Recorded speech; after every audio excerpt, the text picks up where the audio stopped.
നമുക്ക് വായിക്കാം അപ്പോസ്തല പ്രവർത്തികൾ 4-ാം അധ്യായം അതിന്റെ 11-12 തിരുവചനങ്ങൾ. വീട് പണിയുന്നവരായ നിങ്ങൾ തള്ളിക്കളഞ്ഞിട്ട് കോണിന്റെ മൂലക്കല്ലായി തീർന്ന കല്ല് ഇവൻ തന്നെ, മറ്റൊരുത്തനിലും രക്ഷയില്ല. നാം രക്ഷിക്കപ്പെടുവാൻ ആകാശത്തിന്റെ കീഴിൽ മനുഷ്യരുടെ ഇടയിൽ നൽകപ്പെട്ട വേറൊരു നാമവുമില്ല. ആ വീട് പണിയുന്നവരായി നിങ്ങൾ തള്ളിക്കളഞ്ഞ അതേ കല്ല് തന്നെ കോണിന്റെ മൂലക്കല്ലായി തീർന്ന കല്ല് ഇവൻ തന്നെ. എന്നിട്ട് പറയുകയാണ് 12-ാമത്തെ വാക്യത്തിൽ, മറ്റൊരുത്തനിലും രക്ഷയില്ല. നാം രക്ഷിക്കപ്പെടുവാൻ ആകാശത്തിൻ കീഴിൽ മനുഷ്യരുടെ ഇടയിൽ നൽകപ്പെട്ട വേറെ ഒരു നാമവും ഇല്ല. ഈ ഒരു 2 വാക്യങ്ങൾ വാസ്തവമായും ധ്യാനിക്കുമ്പോൾ, ദൈവവചന അടിസ്ഥാനത്തിൽ പഠിക്കുമ്പോൾ, യേശുക്രിസ്തുവിന്റെ ജനന, ജീവിത, മരണ, പുനരുത്ഥാന, മടങ്ങിവരവ്. ഒന്നുകൂടെ പറയാം, യേശുക്രിസ്തുവിന്റെ ജനന, ജീവിത, മരണ, പുനരുത്ഥാന, മടങ്ങിവരവ് ഒറ്റ വാക്യത്തിൽ അല്ലെങ്കിൽ ഒരൊറ്റ പ്രവചനത്തിൽ, ഒറ്റ വേർഡിൽ പരിശുദ്ധാത്മാവ് പ്രതിപാദിച്ചിരിക്കുകയാണ്. അത് 118-ാമത്തെ സങ്കീർത്തനത്തിന്റെ 22, 23 വാക്യങ്ങളിൽ നിന്നും എടുത്തുദ്ധരിച്ചിരിക്കുന്നതായ ഒരു പ്രവചനമാണ്. അവിടെ 118-ാം സങ്കീർത്തനം 22, 23 വാക്യങ്ങൾ, വീട് പണിയുന്നവർ തള്ളിക്കളഞ്ഞ കല്ല് മൂലക്കല്ലായി തീർന്നിരിക്കുന്നു. ഇത് യഹോവയാൽ സംഭവിച്ചു, നമ്മുടെ ദൃഷ്ടിയിൽ ആശ്ചര്യമായിരിക്കുന്നു. 118-ാം സങ്കീർത്തനത്തിന്റെ 22, 23 വേദഭാഗങ്ങളിൽ പ്രവചിക്കപ്പെട്ടിരിക്കുന്ന ഈ വചനത്തിന്റെ പൂർത്തീകരണം, ഈ പ്രവചനം നിവർത്തീകരിക്കപ്പെടുന്നത് നമ്മുടെ കർത്താവായ യേശു ക്രിസ്തുവിന്റെ ജനന, ജീവിത, മരണ, പുനരുത്ഥാന, മടങ്ങിവരവോടുകൂടെയാണ്. വളരെ സവിശേഷതകൾ നിറയപ്പെട്ടതായ, വളരെ പ്രത്യേകതകൾ നിറയപ്പെട്ടതായ ഒത്തിരി ആത്മീക ആശയങ്ങളും വെളിപ്പാടുകളും ഒളിഞ്ഞും മറഞ്ഞും ഇരിക്കുന്നതായ ഒരു വചനഭാഗമാണിത്. എന്നാൽ ഈ ഒരു പ്രവചന ഭാഗത്തെ അപ്പോസ്തലന്മാർ എടുത്തുയർത്തി നിർത്തിക്കൊണ്ട് അതിപ്രധാനപ്പെട്ട കാര്യം അപ്പോസ്തല പ്രവൃത്തി 4:12 പറയുന്നു, മറ്റൊരുത്തനിലും രക്ഷയില്ല. നാം രക്ഷിക്കപ്പെടുവാൻ ആകാശത്തിന്റെ കീഴിൽ മനുഷ്യരുടെ ഇടയിൽ നൽകപ്പെട്ട വേറെ ഒരു നാമവുമില്ല, വേറൊരു അടിസ്ഥാനവുമില്ല. വായികൾ തുറന്നു പറയാമോ? യേശുക്രിസ്തു ഏക രക്ഷകൻ, യേശുക്രിസ്തു ഏക സത്യ അടിസ്ഥാനം. വായി തുറന്ന് പറയണം, യേശുക്രിസ്തു ഏക രക്ഷകൻ. ഞാൻ പറയട്ടെ പ്രിയപ്പെട്ടവരെ, മറ്റേത് പദങ്ങൾ നിങ്ങൾ വായി കൊണ്ട് പറഞ്ഞാലും പിശാച് അത്രയും അസ്വസ്ഥമാകത്തില്ല. പിശാച് ഏറ്റവും കൂടുതൽ അസ്വസ്ഥനാകുന്നത് ഈ ഒരു പദത്തിന്റെ മുൻപിലാണ്. യേശുക്രിസ്തു ഏക രക്ഷകൻ, യേശുക്രിസ്തു ഏക സത്യ നിത്യ ദൈവം, യേശുക്രിസ്തു ഏക സത്യ അടിസ്ഥാനം. ഇതൊരു 2-3 തവണ ഒന്ന് സ്വന്തമായിട്ട് പറയുന്നത് തന്നെ ഒരു വിടുതലാണ്. അല്ലെങ്കിൽ ഞാൻ പറഞ്ഞ് ശരിയാണോന്നറിയാൻ അതൊന്ന് ഉറക്കെ പറഞ്ഞു നോക്കി. ഇതൊരു 2-3 തവണ തന്നെ താൻ പറയുന്നത് തന്നെ നിങ്ങളുടെ ജീവിതത്തിൽ ദൈവസാന്നിധ്യം അനുഭവിക്കുന്നതിന് കാരണമായി തീരും. കാരണം ഈ പറയപ്പെട്ട 3 പദങ്ങൾ അതിശക്തമാണ്. എഫേസ്യർക്കെഴുതിയ ലേഖനം 2-ാമത്തെ അധ്യായത്തിലേക്ക് നാം കടന്നു വരുമ്പോൾ, യേശുക്രിസ്തു ഏക സത്യ അടിസ്ഥാനമെന്നും, യേശുക്രിസ്തു ഏക സത്യ നിത്യദൈവമെന്നും, യേശുക്രിസ്തു ഏക രക്ഷകനെന്നും നാം ഇപ്പോൾ പ്രസ്താവിച്ചതിന്റെ അതിപ്രധാനപ്പെട്ട ചില മേഖലകൾ അപ്പോസ്തല പ്രവർത്തികളിൽ നിന്ന് വായിച്ചതുമായി ബന്ധപ്പെട്ടുകൊണ്ട് എഫേഷ്യൻസ് ചാപ്റ്റർ 2, എഫേസ്യർക്കെഴുതിയ ലേഖനം 2-ാം അധ്യായം 20, 21, 22 വാക്യങ്ങളിൽ പൗലോസ് ശ്ലീഹ എഫെസോസിലുള്ള സഭയോട് പറയുന്നു, ക്രിസ്തുവേശു തന്നെ മൂലക്കല്ലായിരിക്കെ. അവിടെ ഫൗണ്ടേഷൻ ഓഫ് അപ്പോസ്റ്റോൾസ് ആൻഡ് പ്രൊഫറ്റ്സ് എന്നൊരു പദം കാണുന്നുണ്ട്. ഫൗണ്ടേഷൻ, ക്രിസ്ത്യാനിത്വത്തിന്റെ, ക്രിസ്തീയ ജീവിതത്തിന്റെ അടിസ്ഥാനം, മൂലക്കല്ല് എന്ന് പറയുന്നത് യേശു ക്രിസ്തുവാണ്. അത് 1 കൊരിന്ത്യർക്കെഴുതിയ ലേഖനം 3-ാം അധ്യായം അതിന്റെ 11, 12, 13 തിരുവചനങ്ങളിൽ കാണുന്നു. ഞാൻ ഈ ഭാഗത്തിലേക്ക് വരുന്നതിന് മുൻപ് ഞാൻ ആ വാക്യം കൂടെ ഒന്ന് വായിപ്പിക്കുകയാണ്. 1 കൊരിന്ത്യർ 3:11, 12, 13 വാക്യങ്ങൾ. യേശു ക്രിസ്തു ഇട്ടിരിക്കുന്ന അടിസ്ഥാനമല്ലാതെ മറ്റൊന്നിടുവാൻ ആർക്കും കഴിയുകയില്ല. എല്ലാരും ഒന്ന് ചേർന്ന് പറയാമോ? യേശു ക്രിസ്തു ഇട്ടിരിക്കുന്ന അടിസ്ഥാനമല്ലാതെ മറ്റൊന്നിടാൻ ഈ ലോകത്തിലെ ആർക്കും കഴിയുകയില്ല. അപ്പോൾ ക്രിസ്ത്യാനിത്വത്തിന്റെ ഫൗണ്ടേഷൻ ആരാണ്? മൂലക്കല്ലാരാണ്. നമ്മൾ വായിച്ചു അപ്പോസ്തല പ്രവൃത്തി 4:11. ക്രിസ്ത്യാനിത്വത്തിന്റെ, ക്രിസ്തീയ ജീവിതത്തിന്റെ, മാനവകുലത്തിന്റെ അടിസ്ഥാനം, മൂലക്കല്ല് എന്ന് പറയുന്നത് യേശു ക്രിസ്തുവാണ്. 2, യേശുക്രിസ്തുവാകുന്ന ആ അടിസ്ഥാനത്തിന്റെ മേളിൽ, ആ മൂലക്കല്ലിന്റെ മുകളിലാണ് സകലതും മുകളിലേക്ക് പണി കഴിപ്പിക്കപ്പെട്ടിരിക്കുന്നത്. അതുകൊണ്ട് അടിസ്ഥാനത്തെ മാറ്റുവാൻ ആർക്കും കഴിയുകയില്ല. ഒരു ബിൽഡിങ്ങിന്റെ നിലനിൽപ്പെന്ന് പറയുന്നത് അതിന്റെ ഫൗണ്ടേഷനാണ്. ഒരു കെട്ടിടത്തിന്റെ നിലനിൽപ്പെന്ന് പറയുന്നത് അതിന്റെ ഫൗണ്ടേഷനാണ്. ഒരു കുടുംബജീവിതത്തിന്റെ നിലനിൽപ്പ്, അനുഗ്രഹം എന്ന് പറയുന്നത് ആ കുടുംബജീവിതത്തിന് ഇട്ടുകൊടുക്കുന്നതായ അടിസ്ഥാനമാണ്. Praise the Lord, hallelujah. അപ്പോ അടിസ്ഥാനം മറിഞ്ഞു പോകരുത്, ഫൗണ്ടേഷൻ സ്ട്രോങ് ആയിരിക്കണം. അതുകൊണ്ടാണ് യേശു ക്രിസ്തു ഒരിക്കൽ ഒരു ഉപമ പറഞ്ഞപ്പോൾ ഇങ്ങനെ പറഞ്ഞത്: 2 പേർ വീട് പണിയാൻ പുറപ്പെട്ടു. ഒരു മനുഷ്യൻ തന്റെ ഭവനത്തിന്റെ പണികൾ മണലിന്റെ മുകളിൽ പണിതു. അവൻ പെട്ടെന്ന് പണിതു, വേഗത്തിൽ പണിതു. എന്നാൽ മറ്റൊരു മനുഷ്യൻ ആഴക്കുഴിച്ച് അടിസ്ഥാനമിട്ടുകൊണ്ട് പണി ആരംഭിച്ചു. വൻമഴ വന്നു, കാറ്റുകൾ അടിച്ചു. ആ മണലിന്റെ മേൽ പണി കഴിപ്പിക്കപ്പെട്ട വീട് തിരമാലകളുടെ, കാറ്റുകളുടെ, ഓളങ്ങളുടെ മുൻപിൽ പിടിച്ചു നിൽക്കുവാൻ കഴിയാതെ നിലംപരിചായി പോയി. എന്നാൽ കുഴിച്ച് അടിസ്ഥാനമിട്ട് പണിത ഭവനത്തെ വൻമഴകൾക്കോ, തിരമാലകൾക്കോ, ഓളങ്ങൾക്കോ, കാറ്റുകൾക്കോ ചലിപ്പിക്കുവാൻ, തകർക്കുവാൻ, തൊടുവാൻ കഴിഞ്ഞില്ലെങ്കിൽ നിലനിൽക്കുന്ന ഒരു ജീവിതം, നിലവാരമുള്ള ഒരു ജീവിതം, അനുഗ്രഹിക്കപ്പെട്ട ഒരു ജീവിതം നിങ്ങൾക്കുണ്ടാകണമെങ്കിൽ അടിസ്ഥാനം ക്രിസ്തുവേശു ആയിരിക്കണം. ഫൗണ്ടേഷൻ യേശു ക്രിസ്തുവായിരിക്കണം. ദൈവസഭയുടെ അടിസ്ഥാനം യേശു ക്രിസ്തുവായിരിക്കണം. ശുശ്രൂഷയുടെ അടിസ്ഥാനം യേശു ക്രിസ്തുവായിരിക്കണം. കുടുംബജീവിതത്തിന്റെ അടിസ്ഥാനം യേശു ക്രിസ്തുവായിരിക്കണം. ആത്മീക ശുശ്രൂഷയുടെ അടിസ്ഥാനം യേശു ക്രിസ്തുവായിരിക്കണം. നമുക്ക് ദൈവം തന്ന ബന്ധങ്ങളെ പണിതുയർത്തേണ്ടത് പോലും ക്രിസ്തുവാകുന്ന ഫൗണ്ടേഷന്റെ മുകളിലാണെങ്കിൽ ഈ ലോകത്തിന്റെ എന്തൊക്കെ മഹാവ്യാധികളും തിരകളും തിരമാലകളും ഓളങ്ങളും കാറ്റുകളും നിനക്ക് വിരോധമായി ഉയർന്നു പൊങ്ങിയാലും, പല വൻമരങ്ങൾ ഇവിടെ കടപുഴുതു വീണാലും, നിലനിൽക്കുന്ന ഒരു ഗോപുരമായി, നിലനിൽക്കുന്ന നിലവാരമുള്ള ഒരു ജീവിതമായി നിന്നെ തീർക്കുവാൻ സ്വർഗത്തിലെ ദൈവത്തിന് കഴിയും. മറ്റൊന്നും വേണ്ട, അടിസ്ഥാനം ക്രിസ്തുവായിരുന്നാൽ മതി. ഹല്ലേലൂയ. അതുകൊണ്ട് അപ്പോസ്തലന്മാർ പറയുകയാണ്, യേശു ക്രിസ്തു ഇട്ടിരിക്കുന്ന അടിസ്ഥാനമല്ലാതെ മറ്റൊന്നിടുവാൻ ആർക്കും കഴിയുകയില്ല. എന്ത് തന്നെയാണെങ്കിലും, that is the foundation. Who is the foundation? Who is the cornerstone? Jesus Christ. യേശു ക്രിസ്തുവാണ് അടിസ്ഥാനം. യേശു ക്രിസ്തുവാണ് ആ മൂലക്കല്ല്. എഫെസ്യർക്കെഴുതിയ ലേഖനത്തിൽ പൗലോസ് പറയുന്നത് ഇങ്ങനെയാണ്. അതിന്റെ 2-ാം അധ്യായത്തിന്റെ 20, 21, 22 വചനങ്ങളിൽ യേശു ക്രിസ്തു തന്നെ മൂലക്കല്ലായിരിക്കെ നിങ്ങളെ അപ്പോസ്തലന്മാരും പ്രവാചകന്മാരും എന്ന അടിസ്ഥാനത്തിന് മേൽ പണിതിരിക്കുന്നു. സഭയോട് പറയുന്നു, ഈ മൂലക്കല്ലിന്റെ മുകളിലാണ് ആരെ വെച്ചിരിക്കുന്നത്? അപ്പോസ്തലന്മാരെ, പ്രവാചകന്മാരെ. ക്രിസ്തുവാകുന്ന കല്ലിന്റെ മുകളിൽ അടുത്ത കല്ലുകളായി ചേർത്ത് കെട്ടിയിരിക്കുകയാണ് അവരെ. അവരുടെ അടിസ്ഥാനം, പ്രവാചകന്റെ അടിസ്ഥാനം ആരാണ്? യേശു. അപ്പോസ്തലന്റെ അടിസ്ഥാനം ആരാണ്? ക്രിസ്തു. എന്നാൽ ഈ അപ്പോസ്തലന്മാരും പ്രവാചകന്മാരും എന്ന ബ്രിക്കിന്റെ, കട്ടയുടെ മുകളിൽ ആണ് നിങ്ങളിൽ ചിലരെ ദൈവം ചേർത്ത് വെച്ചിരിക്കുന്നത്. ഹല്ലേലൂയ. അതുകൊണ്ടാണ് 21, 22 വാക്യങ്ങളിൽ അപ്പോസ്തലനായ പൗലോസ് പറഞ്ഞത്, അവനിൽ കെട്ടിടം മുഴുവൻ യുക്തമായി ചേർന്ന് കർത്താവിൽ വിശുദ്ധ മന്ദിരമായി വളരുന്നു. ഈ കെട്ടിടത്തിന്റെ അടിസ്ഥാനം ക്രിസ്തുവാണെങ്കിൽ ഈ കെട്ടിടം ഒന്നിച്ച് പൊങ്ങിക്കഴിയുമ്പോൾ നമുക്ക് മനസ്സിലാക്കാൻ കഴിയുന്ന ഒരു സത്യമുണ്ട്. നമ്മളൊരു കെട്ടിടം പണിയുമ്പോ, ഒരു ബിൽഡിംഗ് നമ്മൾ പണിയുമ്പോ അതിനകത്ത് ഒത്തിരി മെറ്റീരിയലുകൾ കാണും. പൈപ്പുകൾ കാണും, കമ്പികൾ കാണും, ഇലക്ട്രിക്കൽ വർക്കുകൾ കാണും, പ്ലംബിംഗ് വർക്കുകൾ കാണും. നമുക്ക് കാണാൻ കഴിയാത്ത ഒത്തിരി കേബിളുകൾ അതിനകത്തൂടെ പോയിട്ടുണ്ട്. ഒരുപാട് കരങ്ങൾ അതിൽ പ്രവർത്തിച്ചിട്ടുണ്ട്. പക്ഷെ ഈ കെട്ടിടം മുഴുവൻ പണിത് കഴിയുമ്പോൾ അതിന് ഒറ്റ പേരേ ഉള്ളൂ. ഒന്നെങ്കിൽ വീട്, അല്ലെങ്കിൽ ഓഫീസ്, ഏതെങ്കിലും ഒരു പേരേ പറയത്തുള്ളൂ. ആമീൻ, സ്തോത്രം. ആരും അതിനകത്ത് പ്രത്യേകിച്ചൊരു കാര്യം എടുത്തു പറയത്തില്ല.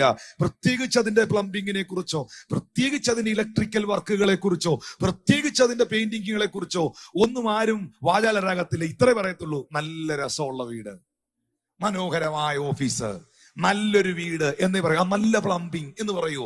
ഒറ്റ നോട്ടത്തിൽ കാണുന്നവർ പറയുന്നത് ഇതാ നല്ലൊരു ഭവനം, മനോഹരമായൊരു ഭവനം എന്നാണ്. അങ്ങനെയാണെങ്കിൽ അവനിൽ പറഞ്ഞ് ക്രിസ്തുവിൽ ഈ കെട്ടിടം മുഴുവൻ യുക്തമായി ചേർന്ന് ക്രിസ്തുവിൽ വിശുദ്ധ മന്ദിരമായി വളരുന്നു.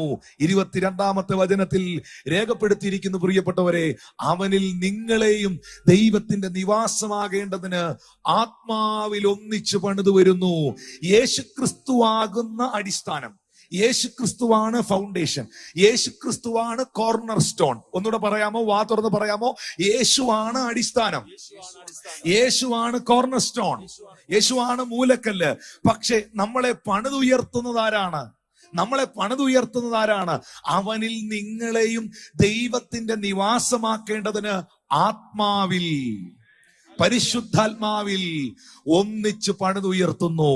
അതെ, നമ്മളെ ആത്മീകമായി വളർത്തുവാൻ, നമ്മളെ പണിതുയർത്തുവാൻ കഴിയുന്നവനാണ് ദൈവത്തിന്റെ പരിശുദ്ധാത്മാവ്. അതുകൊണ്ടാണ് പല മീറ്റിങ്ങുകളും ഞാൻ നിങ്ങളെ പരിശുദ്ധാത്മാവിനെ കുറിച്ച് പഠിപ്പിച്ചപ്പോൾ എടുത്തു പറഞ്ഞത്, പരിശുദ്ധാത്മാവിനെ കൂടാതെ ക്രിസ്തീയ ജീവിതം സാധ്യമല്ല, പരിശുദ്ധാത്മാവിനെ കൂടാതെ ഒരു ആത്മീക ശുശ്രൂഷകളും സാധ്യമല്ല, പരിശുദ്ധാത്മാവിനെ കൂടാതെ യേശു നിങ്ങളുടെ കർത്താവാകുന്നില്ല, പരിശുദ്ധാത്മാവിനെ കൂടാതെ നിങ്ങൾക്ക് ദൈവത്തിന്റെ ഹിതം അറിയുവാൻ കഴിയുന്നില്ല, പരിശുദ്ധാത്മാവിന്റെ കൂട്ടായ്മ കൂടാതെ നിങ്ങൾക്ക് യഥാർത്ഥമായ അനുഗ്രഹിക്കപ്പെട്ട ആത്മീക ജീവിതം നയിക്കാൻ കഴിയുന്നില്ല. അതുകൊണ്ട് നമ്മളെ ഒന്നിച്ച് ക്രിസ്തുവാകുന്ന മൂലക്കല്ലിന്റെ മുകളിൽ വെച്ച് പണിതുയർത്തുന്നവനാണ് ദൈവത്തിന്റെ ആത്മാവ്. ഞാൻ നിങ്ങളോട് പറയട്ടെ പ്രിയപ്പെട്ടവരെ, ഈ പ്ലാറ്റ്ഫോമിൽ നിന്നുകൊണ്ട് ഞാൻ നിങ്ങളോട് വചനം പ്രസംഗിക്കുമ്പോൾ എനിക്ക് പറയാനുള്ളൊരു കാര്യം, നമ്മളെ ദൈവം ഒന്നിച്ച് പണിതുകൊണ്ടിരിക്കുകയാ. ഞാൻ എപ്പോഴും പറയുന്ന ഒരു കാര്യമാ, നമ്മൾ ഒന്നിച്ച് പഠിക്കുന്നു, നമ്മൾ ഒന്നിച്ച് വളരുന്നു, നമ്മൾ ഒന്നിച്ച് അനുഗ്രഹിക്കപ്പെടുന്നു, നമ്മൾ ഒന്നിച്ച് കർത്താവിന്റെ വരവിനെ നോക്കി പാർക്കുന്നു. അതെ, ഞാനെന്തോ പൂർണ്ണനായിട്ടല്ല ഈ നിങ്ങളുടെ മുമ്പിൽ നിൽക്കുന്നത്, എല്ലാം പഠിച്ച് തികഞ്ഞവനായിട്ടല്ല നിങ്ങളുടെ മുമ്പിൽ നിന്ന് പ്രസംഗിക്കുന്നത്. ഇപ്പോഴും ഞാൻ കർത്താവായ യേശുക്രിസ്തുവിന്റെ തിരുപാദ പീഠത്തിലെ ഒരു വിദ്യാർത്ഥിയാണ്. ഇപ്പോഴും ഞാൻ കർത്താവിന്റെ സന്നിധിയിൽ പഠിച്ചുകൊണ്ടിരിക്കുന്നവനാണ്. ദൈവത്തിന്റെ മുൻപാകെ ഞാൻ ഇപ്പോഴും എന്നെ തന്നെ ഏൽപ്പിച്ചു കൊടുത്തിരിക്കുകയാണ്.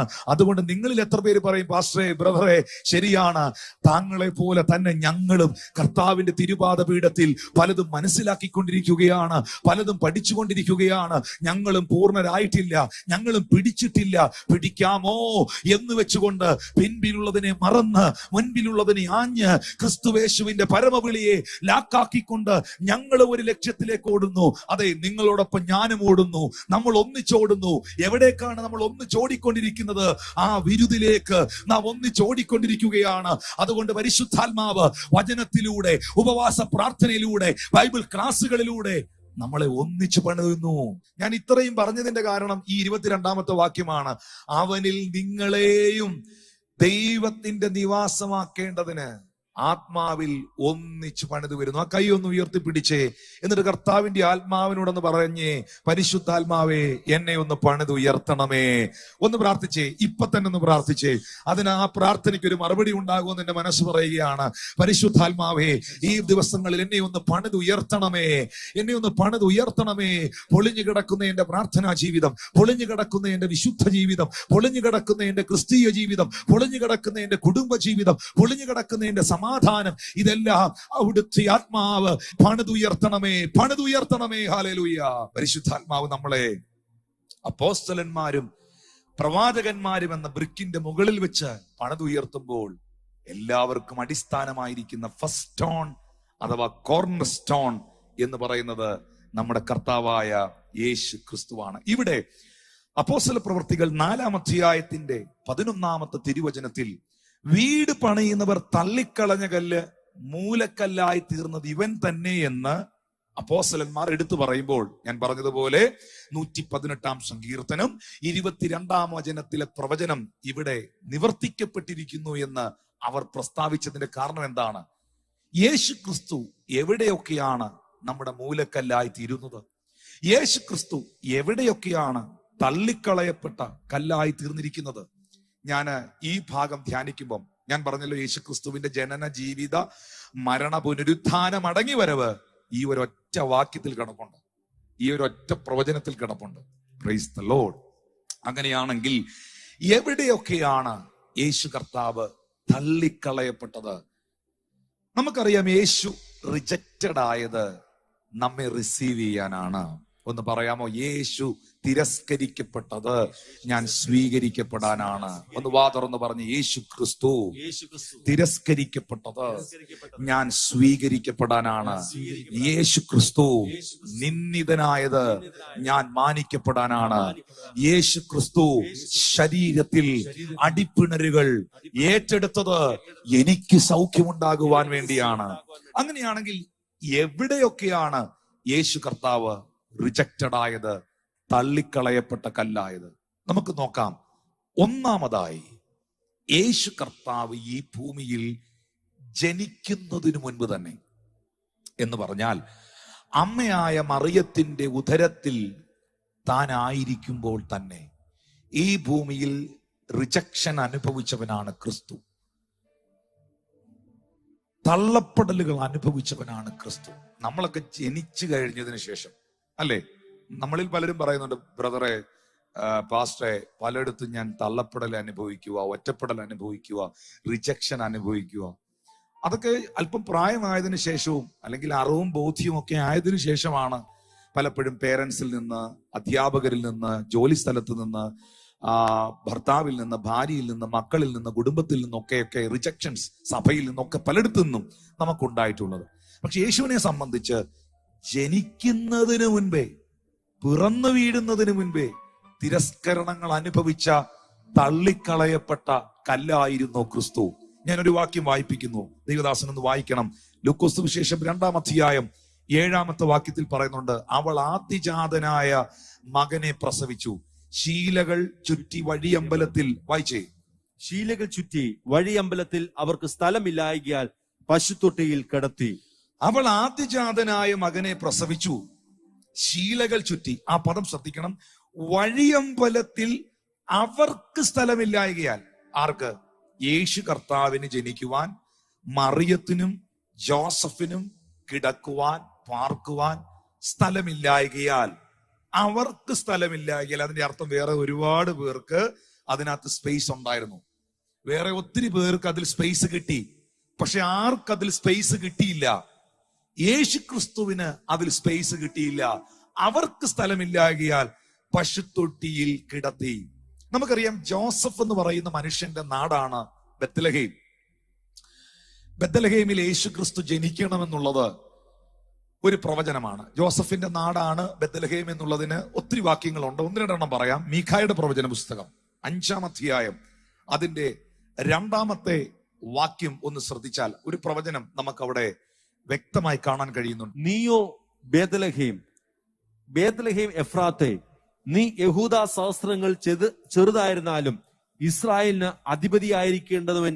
നീയോ ബേത്ലഹേം എഫ്രാത്തെ, നീ യഹൂദ സഹസ്രങ്ങളിൽ ചെറുതായിരുന്നാലും ഇസ്രായേലിന് അധിപതിയായിരിക്കേണ്ടുന്നവൻ എനിക്ക് നിന്നിൽ നിന്ന് ഉത്ഭവിച്ചു വരും. ഇസ്രായേലിന്റെ അധിപതിയായവൻ, ലോകത്തിന്റെ അധികാരസ്ഥനായവൻ, സർവശക്തനായവൻ ബേത്ലഹേമേ നിന്നിൽ നിന്നാണ് വരുവാൻ പോകുന്നതെന്ന് മീഖായുടെ പ്രവചനം 5:2 വ്യക്തമാക്കുന്നുണ്ട്. എന്നാൽ ഈ ബേത്ലഹേമിൽ യേശു പിറക്കുമ്പോൾ അത് ജോസഫിന്റെ നാടായിരുന്നു എന്ന് ഞാൻ പറഞ്ഞല്ലോ. മത്തായിയുടെ സുവിശേഷം 2-ാം അധ്യായം 3, 4, 5, 6 വാക്യങ്ങളിൽ ഈ സംഭവം നമുക്ക് അറിയാവുന്ന കാര്യമാണ്. ഞാൻ ഒന്നുകൂടെ ഒന്ന് വായിപ്പിക്കുന്നു. Matthew chapter 2 verses 3, 4, 5, 6. മത്തായി 2-ന്റെ 3, 4, 5, 6 വാക്യങ്ങൾ. ഹെരോദ രാജാവ് അത് കേട്ടിട്ട് അവനും യെരൂശലേമൊക്കെയും ഭ്രമിച്ച് ജനത്തിന്റെ മഹാപുരോഹിതന്മാരെയും ശാസ്ത്രിമാരെയും എല്ലാം കൂട്ടിവരുത്തി ക്രിസ്തു എവിടെയാകുന്നു ജനിക്കുന്നത് എന്ന് അവരോട് ചോദിച്ചു. അവർ അവനോട്, യഹൂദയിലെ ബേത്ലഹേമിൽ തന്നെ. ക്രിസ്തു എവിടെയാണ് ജനിക്കുന്നതെന്ന് ഹെരോദാവ് ചോദിച്ചു. സ്തോത്രം. അപ്പൊ പ്രവചനം നിൽക്കുന്നുണ്ട്, എവിടെ ജനിക്കുമെന്ന? ബേത്ലഹേമിൽ ജനിക്കുമെന്ന. ദൈവത്തിന്റെ ആത്മാവ് നിന്നെ ഇന്ന സ്ഥലത്ത് ഉപയോഗിക്കുമെന്ന് പറഞ്ഞിട്ടുണ്ടെങ്കിൽ ആ സ്ഥലത്ത് തന്നെ ഉപയോഗിക്കും. ദൈവത്തിന്റെ ആത്മാവ് നിനക്ക് ഇന്നത് നൽകുമെന്ന് പറഞ്ഞിട്ടുണ്ടെങ്കിൽ ഇന്നത് തന്നെ നൽകും. ബത്ലഹേമിൽ ഇപ്പം സൗകര്യമില്ല, അവിടെ വഴിയമ്പലത്തിൽ ഇടയില്ല, അതുകൊണ്ട് കുറച്ചുകൂടെ നിങ്ങൾ നടന്നോ, ഈ ഡെലിവറി ഞാനൊന്ന് പോസ്റ്റ്പോൺ ചെയ്യുകയാണെന്ന് ദൈവം പറഞ്ഞില്ല. ബത്ലഹേമിൽ ജനിക്കേണ്ട പൈതൽ, പ്രവചനം ബത്ലഹേമിൽ ജനിക്കുമെന്ന് തന്നെയാണെങ്കിൽ അവിടെ തന്നെ ജനിച്ചേ മതിയാകത്തുള്ളൂ. ഞാൻ ഈ വാക്ക് പറയുമ്പോൾ ഇതിനോട് ചേർത്തിണക്കി ഒരു കാര്യം പറയുന്നു. ദൈവത്തിന്റെ ആത്മാവ് നിന്നോടോ താങ്കളോടോ താങ്കളുടെ കുടുംബത്തോടോ ഒരാലോചന അറിയിച്ചിട്ടുണ്ടെങ്കിൽ, ഒരു വാഗ്ദത്തം നൽകിയിട്ടുണ്ടെങ്കിൽ, കാലം എത്ര കഴിഞ്ഞാലും വർഷം എത്ര കഴിഞ്ഞാലും അല്പം പോലും അണുവിട വ്യത്യാസമില്ലാതെ സ്വർഗത്തിലെ ദൈവം അത് നിവർത്തിച്ചിരിക്കും. പറഞ്ഞെടുത്ത് പറഞ്ഞ സമയത്ത് പറഞ്ഞ സ്ഥലത്ത് ദൈവത്തിന്റെ പ്രവൃത്തി വെളിപ്പെട്ടിരിക്കും. അതിന്റെ 5-6 വാക്യങ്ങളിൽ പറയുന്നത് എങ്ങനെയാണ്? അവർ അവനോട് യഹൂദിയിലെ ബത്ലഹേമിൽ തന്നെ, യഹൂദ്യ ദേശത്തിലെ ബത്ലഹേമേ, നീ യഹൂദ പ്രഭുക്കന്മാരിൽ ഒട്ടും ചെറുതല്ല. എന്റെ ജനമായ ഇസ്രായേലെ മേയ്പ്പാനുള്ള തലവൻ നിന്നിൽ നിന്ന് പുറപ്പെട്ടു വരുമെന്നിങ്ങനെ. പാസ്റ്ററെ ചേർന്ന് വായിക്കാം ലൂക്കോസ് 3:38. ഇത് ഞാൻ ആദ്യം വായിച്ച പ്രവചനത്തിൽ നിന്ന് എടുത്തുദ്ധരിച്ചിരിക്കുന്നതാണ്.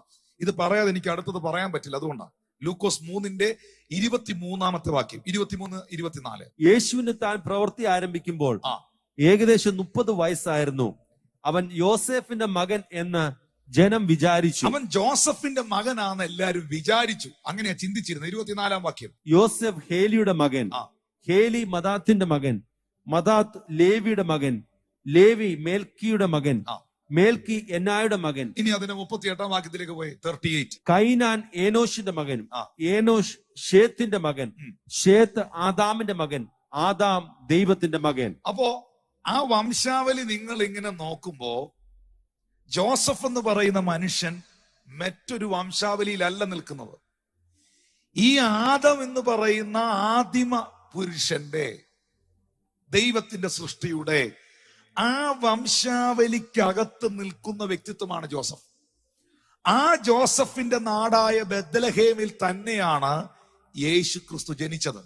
എന്നാൽ മറിയ ജോസഫിനെ വിവാഹം കഴിക്കുന്നതിന് മുൻപ്, അവർ ഒന്നിച്ചു കൂടി വരുന്നതിന് മുൻപ് പരിശുദ്ധാത്മാവ് മറിയത്തിന് പ്രത്യക്ഷപ്പെടുകയും ലൂക്കോസ് വിശേഷത്തിൽ നമ്മൾ കാണുന്നു. സ്തോത്രം. അത്യുന്നതന്റെ ശക്തി നിന്റെ മേൽ നിഴലിടുമെന്നും ആകയാൽ ഉത്ഭവിക്കുന്നത് വിശുദ്ധ പ്രജയാകുമെന്നുള്ള ദൈവാലോചനയുടെ മുമ്പിൽ ഇതാ ഞാൻ കർത്താവിന്റെ ദാസി, അവിടുത്തെ വാക്കുപോലെ എനിക്ക് സംഭവിക്കട്ടെ എന്ന മറിയയുടെ പ്രതികരണത്തിന്റെ മുൻപിൽ പരിശുദ്ധാത്മാവ് അവളുടെ മേൽ ഇറങ്ങി വന്നു. അത്യുന്നതന്റെ ശക്തി അവളുടെ മേൽ നിഴലിട്ടു. വിശുദ്ധ പ്രജയായ ക്രിസ്തു പ്രവചന നിവർത്തീകരണമായി അവളുടെ ഉദരത്തിന്റെ പരിമിതികളിൽ പരിശുദ്ധാത്മാവിനാൽ ജനിച്ചു. യേശുവിനെ ആരും ജനിപ്പിച്ചതല്ല, യേശു നമുക്കായി ജനിച്ചതാണ്. യേശു പക്ഷെ എവിടെയാണ് ജനിച്ചത്? അതാണ് ഞാൻ ഇത്രയും പറഞ്ഞു വന്നത്. യേശു വാസ്തവമായും ജനിച്ചത് ഒരു സമ്പന്ന കുടുംബത്തിലല്ല. യേശുവിന് ജനിക്കുവാൻ സ്വർഗത്തിലെ ദൈവം ഇടം കണ്ടെത്തിയതും യേശുവിന് വളരുവാൻ സ്വർഗം അനുവാദം കൊടുത്തതും ഒരു ദരിദ്ര കുടുംബത്തിലാണ്. അതുകൊണ്ടാണ് അപ്പോസ്തലനായ പൗലോസ്ലീഹ പറഞ്ഞത്, സ്തോത്രം, ആമീൻ, സ്തോത്രം, അവന്റെ ദാരിദ്ര്യത്താൽ നാം എല്ലാം എന്തായി മാറി? സമ്പന്നരായി തീർന്നു. ചേർന്ന് കർത്താവിന് സ്തോത്രം ചെയ്യാം. ഞാൻ ഇങ്ങനെ നിങ്ങളോട് പറയട്ടെ, ദരിദ്ര കുടുംബത്തിൽ ജനിക്കുന്നവരെല്ലാം പരാജിതരല്ലെന്നും സമ്പന്ന കുടുംബത്തിൽ ജനിച്ചവരെല്ലാം വിജയികളല്ലെന്നും കാണിച്ചവനാണ് ക്രിസ്തു. ദരിദ്ര കുടുംബത്തിൽ ജനിച്ചവരെല്ലാം പരാജിതരല്ലെന്നും സമ്പന്ന കുടുംബത്തിൽ ജനിച്ചവരെല്ലാം വിജയികളല്ലെന്നും ആര് കാണിച്ചു തന്നു? അതോടെ നിങ്ങൾക്ക് ദൈവം തരുന്നൊരു ദൂതായിട്ട് എടുത്തോ. ഒരു ദരിദ്ര കുടുംബത്തിലാണ് കർത്താവ് യേശു ക്രിസ്തുവിന് ജനിക്കുവാൻ ദൈവം ഇടം കണ്ടെത്തിയത്. അപ്പന്റെ കൂടെ ആശാരിപ്പണി ചെയ്ത് ജോലി ചെയ്ത് മാതാപിതാക്കളെ ഹെൽപ്പ് ചെയ്താണ് കർത്താവ് ഈ ഭൂമിയിൽ തന്റെ സ്നാനത്തിന് മുൻപ് വരെ ജീവിച്ചത്, തന്റെ പ്രവൃത്തി ആരംഭിക്കുന്നതിന് മുൻപ് വരെ ജീവിച്ചത്. അതാണ് ലൂക്കോസ് 2:51 എഴുതിയിരിക്കുന്നത്. ലൂക്കോസ് 2:51 അത് വായിക്കുന്നുണ്ടെന്ന് വായിക്കാമോ? പിന്നെ അവൻ അവരോടുകൂടെ ഇറങ്ങി നസ്രയത്തിൽ വന്ന് അവർക്ക് കീഴടങ്ങി. അവൻ അവരോടുകൂടെ ഇറങ്ങി നസ്രയത്തിൽ വന്ന് പേരൻസിന്, യേശു കർത്താവ് പേരൻസിന് വിധേയപ്പെട്ടിരുന്നു. മക്കളുമാരനെ കേൾക്കുന്നുണ്ടോ? യേശു കർത്താവ് അപ്പനും അമ്മയ്ക്കും, വാസ്തവത്തിൽ മറിയം എന്ന് പറയുന്നതും ജോസഫ് എന്ന് പറയുന്നതും സ്വന്തം അപ്പനും അമ്മയല്ല. മറിയത്തിന്റെ ഉദരത്തിൽ പരിശുദ്ധാത്മാവിലാണ് യേശു ജനിച്ചത്. ആ ഗർഭപാത്രത്തെ കർത്താവ് തിരഞ്ഞെടുക്കുകയായിരുന്നു. അല്ലെങ്കിൽ യഹോവയായ ദൈവം യേശുവിനെ, തന്റെ പുത്രന് ജനിക്കുവാൻ തെരഞ്ഞെടുക്കുകയായിരുന്നു. ജോസഫ് തന്നെ മറിയത്തെ ഉപേക്ഷിക്കാൻ തീരുമാനിച്ചല്ലോ. വിവാഹം കഴിക്കുന്നതിന് മുമ്പ്, കൂടി വരുന്നതിന് മുൻപ് അവന്റെ മണവാട്ടി, വിവാഹം കഴിക്കേണ്ട സ്ത്രീ ഗർഭവതിയായി എന്നറിഞ്ഞപ്പോൾ നിഗൂഢമായി മറിയത്തെ ഉപേക്ഷിക്കാൻ ജോസഫ് തീരുമാനിച്ച രാത്രിയിലല്ലേ ദൈവം സ്വപ്നത്തിലൂടെ ജോസഫിനോട് പറഞ്ഞത് അവൾ ഗർഭവതിയായിരിക്കുന്നത് പരിശുദ്ധാത്മാവിനാലാണെന്ന്. ഹല്ലേലൂയ. അങ്ങനെയാണെങ്കിൽ ശ്രദ്ധിക്കുക, ഇത് പറയുന്നത് വളരെ നല്ലതാണ്. യേശു തന്റെ പേരൻസിന് സബ്മിസീവ് ആയിരുന്നു തന്റെ പ്രവൃത്തികൾ ആരംഭിക്കുന്നത് വരെ. ഏറ്റവും ഒടുവിലും ക്രൂശിൽ കിടക്കുന്ന സമയത്തും താൻ തന്റെ ആത്മാവിനെ പിതാവിന്റെ കരങ്ങളിൽ ഏൽപ്പിക്കുമ്പോഴും യോഹന്നാനോട് പറയുന്നുണ്ട്, യോഹന്നാനെ ഇതാ നിന്റെ അമ്മ എന്ന് പറയുന്നുണ്ട്. സ്തോത്രം. കർത്താവ് ഭയങ്കര അപ്പനെയും അമ്മയും സ്നേഹിക്കണം, ബഹുമാനിക്കണം എന്നുള്ള ടോപ്പിക്കിലൂടെ ഞാൻ പോകത്തില്ല. പോയി കഴിഞ്ഞാൽ അതിനകത്ത് ഞാൻ അങ്ങ് പോകും. അതുകൊണ്ട് ഞാൻ ഈ വിഷയത്തിൽ നിന്ന് പോകാതിരിക്കാൻ ഈ വിഷയത്തോടൊരു ആ ടോപ്പിക്കിനോടൊരു കൂറ് പുലർത്തുകയാണ്. ഈ വാക്യം മാത്രം ഓർത്തിരുന്നാൽ മതി. സാക്ഷാൽ ദൈവപുത്രൻ, സാക്ഷാൽ ക്രിസ്തുവേശു, ദൈവമായവൻ പേരൻസിന് സബ്മിസീവ് ആയിരുന്നു. ചേർന്ന് കർത്താവിന് സ്തോത്രം ചെയ്യാം. ജനിക്കുന്നതിന് മുൻപ് മറിയം ഇങ്ങനെ യേശുവിനെ ഉദരത്തിൽ പേറിക്കൊണ്ട് വഴിയമ്പലത്തിൽ ചെല്ലുക. നിങ്ങൾ ഈ വഴിയമ്പലം എന്നാണെന്നറിയാവോ? അന്നത്തെ കാലത്ത് വളരെ ദൂരം യാത്ര ചെയ്യുന്നവർ, കാരണം ഈ നസ്രയത്തിൽ നിന്ന് 80 മൈലാണ്, 128 കിലോമീറ്റർ ആണ് ബെത്ലഹേം. നസ്രയത്തിൽ നിന്ന് 128 കിലോമീറ്റർ ഉണ്ട് ബെത്ലഹേമിലെത്താൻ. അപ്പൊ ഇത്രയും ദൂരം അവര് കഴുതപ്പുറത്തോ നടന്നോ ഒക്കെയാണ് അവിടെ യാത്ര ചെയ്യുന്നത്. Praise the Lord. അപ്പോ ഇങ്ങനെ യാത്ര ചെയ്തു പോകുന്നവർക്ക് രാത്രികളിൽ താമസിക്കാൻ ചെറിയ ട്രാവലിംഗ് ലോഡ്ജ് പോലെ വഴിയമ്പലങ്ങൾ, വിശ്രമ കേന്ദ്രങ്ങളുണ്ട്. അങ്ങനെയാ പറയട്ടെ, വിശ്രമ കേന്ദ്രങ്ങൾ. അപ്പൊ ഈ വിശ്രമ കേന്ദ്രങ്ങളോട് ചേർന്ന് ഇവരെല്ലാം, നമ്മളിപ്പോ നമ്മുടെ ചർച്ചില് 50 കുടുംബം വന്നാൽ 40 കാറ് കാണുമോ? ഇന്നത്തെ കാലത്ത് കാണും. ബൈക്കും, പിള്ളേരെല്ലാം ബൈക്കും കാണത്തില്ലേ? എന്നാൽ അന്ന് 50 കുടുംബം അവിടെ വന്നാലേ, 50 പേര് വന്നാൽ കുറഞ്ഞത് 40 കഴുതി അവിടെ കാണും. ഈ വഴിയമ്പലത്തോട് ചേർന്ന് ഈ മൃഗങ്ങളെ എല്ലാം കെട്ടാനും അവരെ സൂക്ഷിക്കാനും ഒരു ക്രമീകരണം കാണും. Praise the Lord. എന്നിട്ടാണ് ഇവർ ഇതിനകത്ത് വിശ്രമിക്കാനായി കയറി പോകുന്നത്. അല്ലാതെ നമ്മൾ ചിന്തിക്കുന്നത് പോലെ ഏതോ ഒരു വീടിന്റെ പുറവശത്തുള്ള പശുത്തൊഴുത്തൊന്നും അല്ലായിരുന്നു. മനസ്സിലാവുന്നുണ്ടോ? സ്തോത്രം. ആ പശുത്തൊഴുത്തിൽ യേശു കർത്താവ് പശുത്തൊഴുത്തിലാണ് ജനിച്ചത് എന്ന് ബൈബിളിൽ രേഖപ്പെടുത്തിയിട്ടില്ല. യേശു ക്രിസ്തുവിനെ കൃത്യമായി പ്രസവിച്ചിട്ടത് ഒരു തൊഴുത്തിലായിരുന്നെന്ന് വേദോസ്തവത്തിലില്ല. പക്ഷേ ലൂക്കോസ് 2:27 പറയുന്നു, വഴിയമ്പലത്തിൽ അവർക്ക് സ്ഥലമില്ലാകിയാൽ പശുത്തൊഴുത്തിൽ കിടത്തി എന്നാ എഴുതിയിരിക്കുന്നത്. പ്രസവിച്ചു എന്നില്ല, പശുത്തൊഴുത്തിൽ കിടത്തി. Praise the Lord. ചേർന്ന് കർത്താവിന് സ്തോത്രം ചെയ്തേ. എന്നാൽ അതിനൊരു ക്രമീകരണം അവിടെ എവിടെയോ അവർ കണ്ടെത്തി. പക്ഷെ ഒരു കാര്യം കൺഫേം ചെയ്തോണം, സെക്യൂർനെസ് ഉള്ള, സുരക്ഷിതത്വമുള്ള നല്ലൊരു മുറിയോ നല്ലൊരു ക്രമീകരണമോ യേശുവിന് ജനിക്കുവാൻ അവർക്ക് ലഭിച്ചിട്ടില്ല. അത് ഉറപ്പാണ്. യേശു കർത്താവിനൊരു സ്പേസ് ജനിക്കുവാൻ അവിടെ കിട്ടിയിട്ടില്ല. അത് സത്യമാണ്. പ്രിയപ്പെട്ടവരെ, ആ ഉദരത്തിൽ, മറിയത്തിന്റെ ഉദരത്തിൽ കിടക്കുന്ന സമയം തന്നെ ഒരു സമൂഹം, ഒരു കൂട്ടം ആൾക്കാർ, നിങ്ങൾക്ക് ഇവിടെ സ്ഥലമില്ല, നിങ്ങൾക്ക് ഇവിടെ സ്പേസ് ഇല്ല എന്ന് പറഞ്ഞ് അവരെ പറഞ്ഞയക്കുകയാണ്. അപ്പൊ ഉദരത്തിൽ വെച്ച് തന്നെ ജനിക്കുവാൻ ഇടം കിട്ടാതെ കർത്താവ് റിജക്റ്റഡ് ആയത് നമുക്കവിടെ കാണാൻ കഴിയുന്നുണ്ട്. എന്നാൽ ഇനി ഞാൻ അതിന്റെ അതിപ്രധാനപ്പെട്ട രണ്ടാമത്തെ ഭാഗത്തിലേക്ക് വരികയാണ്. നിങ്ങൾ ഇത് നോട്ട് ചെയ്യണം. ഞാൻ ഈ മെസ്സേജിന്റെ ഏറ്റവും പ്രധാന ഭാഗങ്ങളിലേക്ക് വരികയാണ്. മത്തായിയുടെ സുവിശേഷം 2-ാം അധ്യായം 13-14 വാക്യങ്ങളിലേക്ക് വരുമ്പോൾ, നമ്മളിപ്പോ വായിച്ചത് 2-ന്റെ-7 വാക്യമല്ലേ? ഇനി അതിന്റെ 13-14 വാക്യങ്ങളിലേക്ക് വരുമ്പോൾ ഒന്ന് അവിടെ എഴുതിയിരിക്കുന്നുണ്ട്, അവർ പോയ ശേഷം കർത്താവിന്റെ ദൂതൻ യോസഫിന് പ്രത്യക്ഷമായി. നീ എഴുന്നേറ്റ് ശിശുവിനെയും അമ്മയും കൂട്ടിക്കൊണ്ട് മിസ്രൈമിലേക്ക് ഓടിപ്പോയി, ഞാൻ നിന്നോട് പറയും വരെ അവിടെ പാർക്കുക, ഹെരോദാവ് ശിശുവിനെ നശിപ്പിക്കേണ്ടതിന് അവനെ അന്വേഷിക്കുവാൻ ഭാവിക്കുന്നു എന്ന് പറഞ്ഞു. ചേർന്ന് കർത്താവിനെ സ്തുതിച്ചേ. Thank you precious Jesus. അവൻ എഴുന്നേറ്റ് ശിശുവിനെയും അമ്മയും രാത്രിയിൽ തന്നെ കൂട്ടിക്കൊണ്ട് പുറപ്പെട്ട് മിസ്രൈമിലേക്ക് പോയി. Thank you Jesus. ഹല്ലേലൂയ. എവിടെയാ ജനിച്ചേ? ബത്ലഹേമിൽ. ജനിച്ച സ്ഥലത്ത് വളരാൻ പറ്റിയോ? പറ്റിയില്ല. എവിടേക്ക് പോകേണ്ടി വന്നു? അന്ന് രാത്രിയിൽ തന്നെ ഈജിപ്തിലേക്ക് പോകേണ്ടി വന്നു, മിസ്രൈമിലേക്ക് പോകേണ്ടി വന്നു. അപ്പൊ ജനിക്കാൻ അനുവദിക്കാതെ സമൂഹം തള്ളുന്നു. ജനിച്ചെടുത്ത് വളരാൻ പറ്റാതെ ജന്മദേശം തള്ളുന്നു. ഞാൻ ഈ പറഞ്ഞതിന്റെ സാരം നിങ്ങൾ പിടികിട്ടിയോ? Praise God. ഇനി അടുത്തൊരു ഭാഗത്തിലേക്ക് നിങ്ങൾ വരണം. ഇത് 2-3 കാര്യങ്ങൾ ഞാൻ പറയട്ടെ. അങ്ങനെ കർത്താവ് പിന്നെ തന്റെ പ്രവൃത്തി ആരംഭിക്കുന്നത് 30-ാമത്തെ വയസ്സിലാണ്. ആ 30-ാമത്തെ വയസ്സിൽ യേശു കർത്താവ് തന്റെ പ്രവർത്തികൾ ആരംഭിക്കുമ്പോൾ യേശുവിനെ സ്നാനപ്പെടുത്തിയ, യേശുവിനെ കുറിച്ച് ഒന്നാമത് സാക്ഷ്യം പറഞ്ഞ മനുഷ്യനാണ് ജോൺ ദി ബാപ്റ്റിസ്റ്റ്, യോഹന്നാൻ സ്നാപകൻ, സ്നാപക യോഹന്നാൻ. സ്നാപക യോഹന്നാനെ കുറിച്ച് നമുക്കറിയാം. സ്ത്രീകളിൽ നിന്ന് ജനിച്ചവരിൽ, മനുഷ്യനായി ജനിച്ചവരിൽ യോഹന്നാനേക്കാൾ വലിയവനായി ആരും ഉണ്ടായിരുന്നില്ല. കാരണം ന്യായപ്രമാണത്തിന്റെ ഒടുവിലത്തെ കണ്ണിയായിരുന്നു ജോൺ ദി ബാപ്റ്റിസ്റ്റ്. യോഹന്നാൻ വരെയാണ് ന്യായപ്രമാണം. Praise the Lord.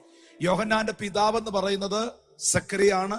സക്കറിയ ഒരു പ്രീസ്റ്റ് ആയിരുന്നു. സക്കറിയ ഒരു പുരോഹിതനായിരുന്നു. തന്റെ അമ്മ എലിസബത്ത്.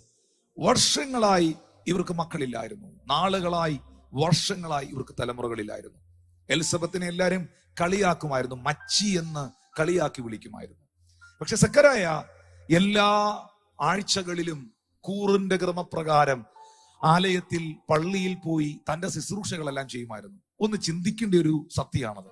ഒരു ശുശ്രൂഷക കുടുംബം ആലയത്തിൽ പോയി ശുശ്രൂഷിക്കുന്നവൻ, യാവേ യഹോവയെ ദൈവമായി ഉയർത്തുന്നവൻ, അനേകരുടെ വിടുതലുകൾക്ക് വേണ്ടി ഇടിവിൽ നിൽക്കുന്നവൻ, അനേകരുടെ വിടുതലുകൾക്ക് വേണ്ടി പ്രാർത്ഥിക്കുന്നവൻ, ആ മനുഷ്യന്റെ ജീവിതത്തിൽ ഒരു വിടുതലില്ലാത്ത അനുഭവം, ആ മനുഷ്യന് ഒരു തലമുറയില്ലാത്ത അനുഭവം. അതിനാൽ അവർ ഭാരപ്പെടുന്ന സാഹചര്യം. ആ നിലകളിൽ ആരെങ്കിലും ഭാരപ്പെടുന്നുണ്ടെങ്കിൽ നിങ്ങൾ ഒരു കാര്യം തിരിച്ചറിയണം.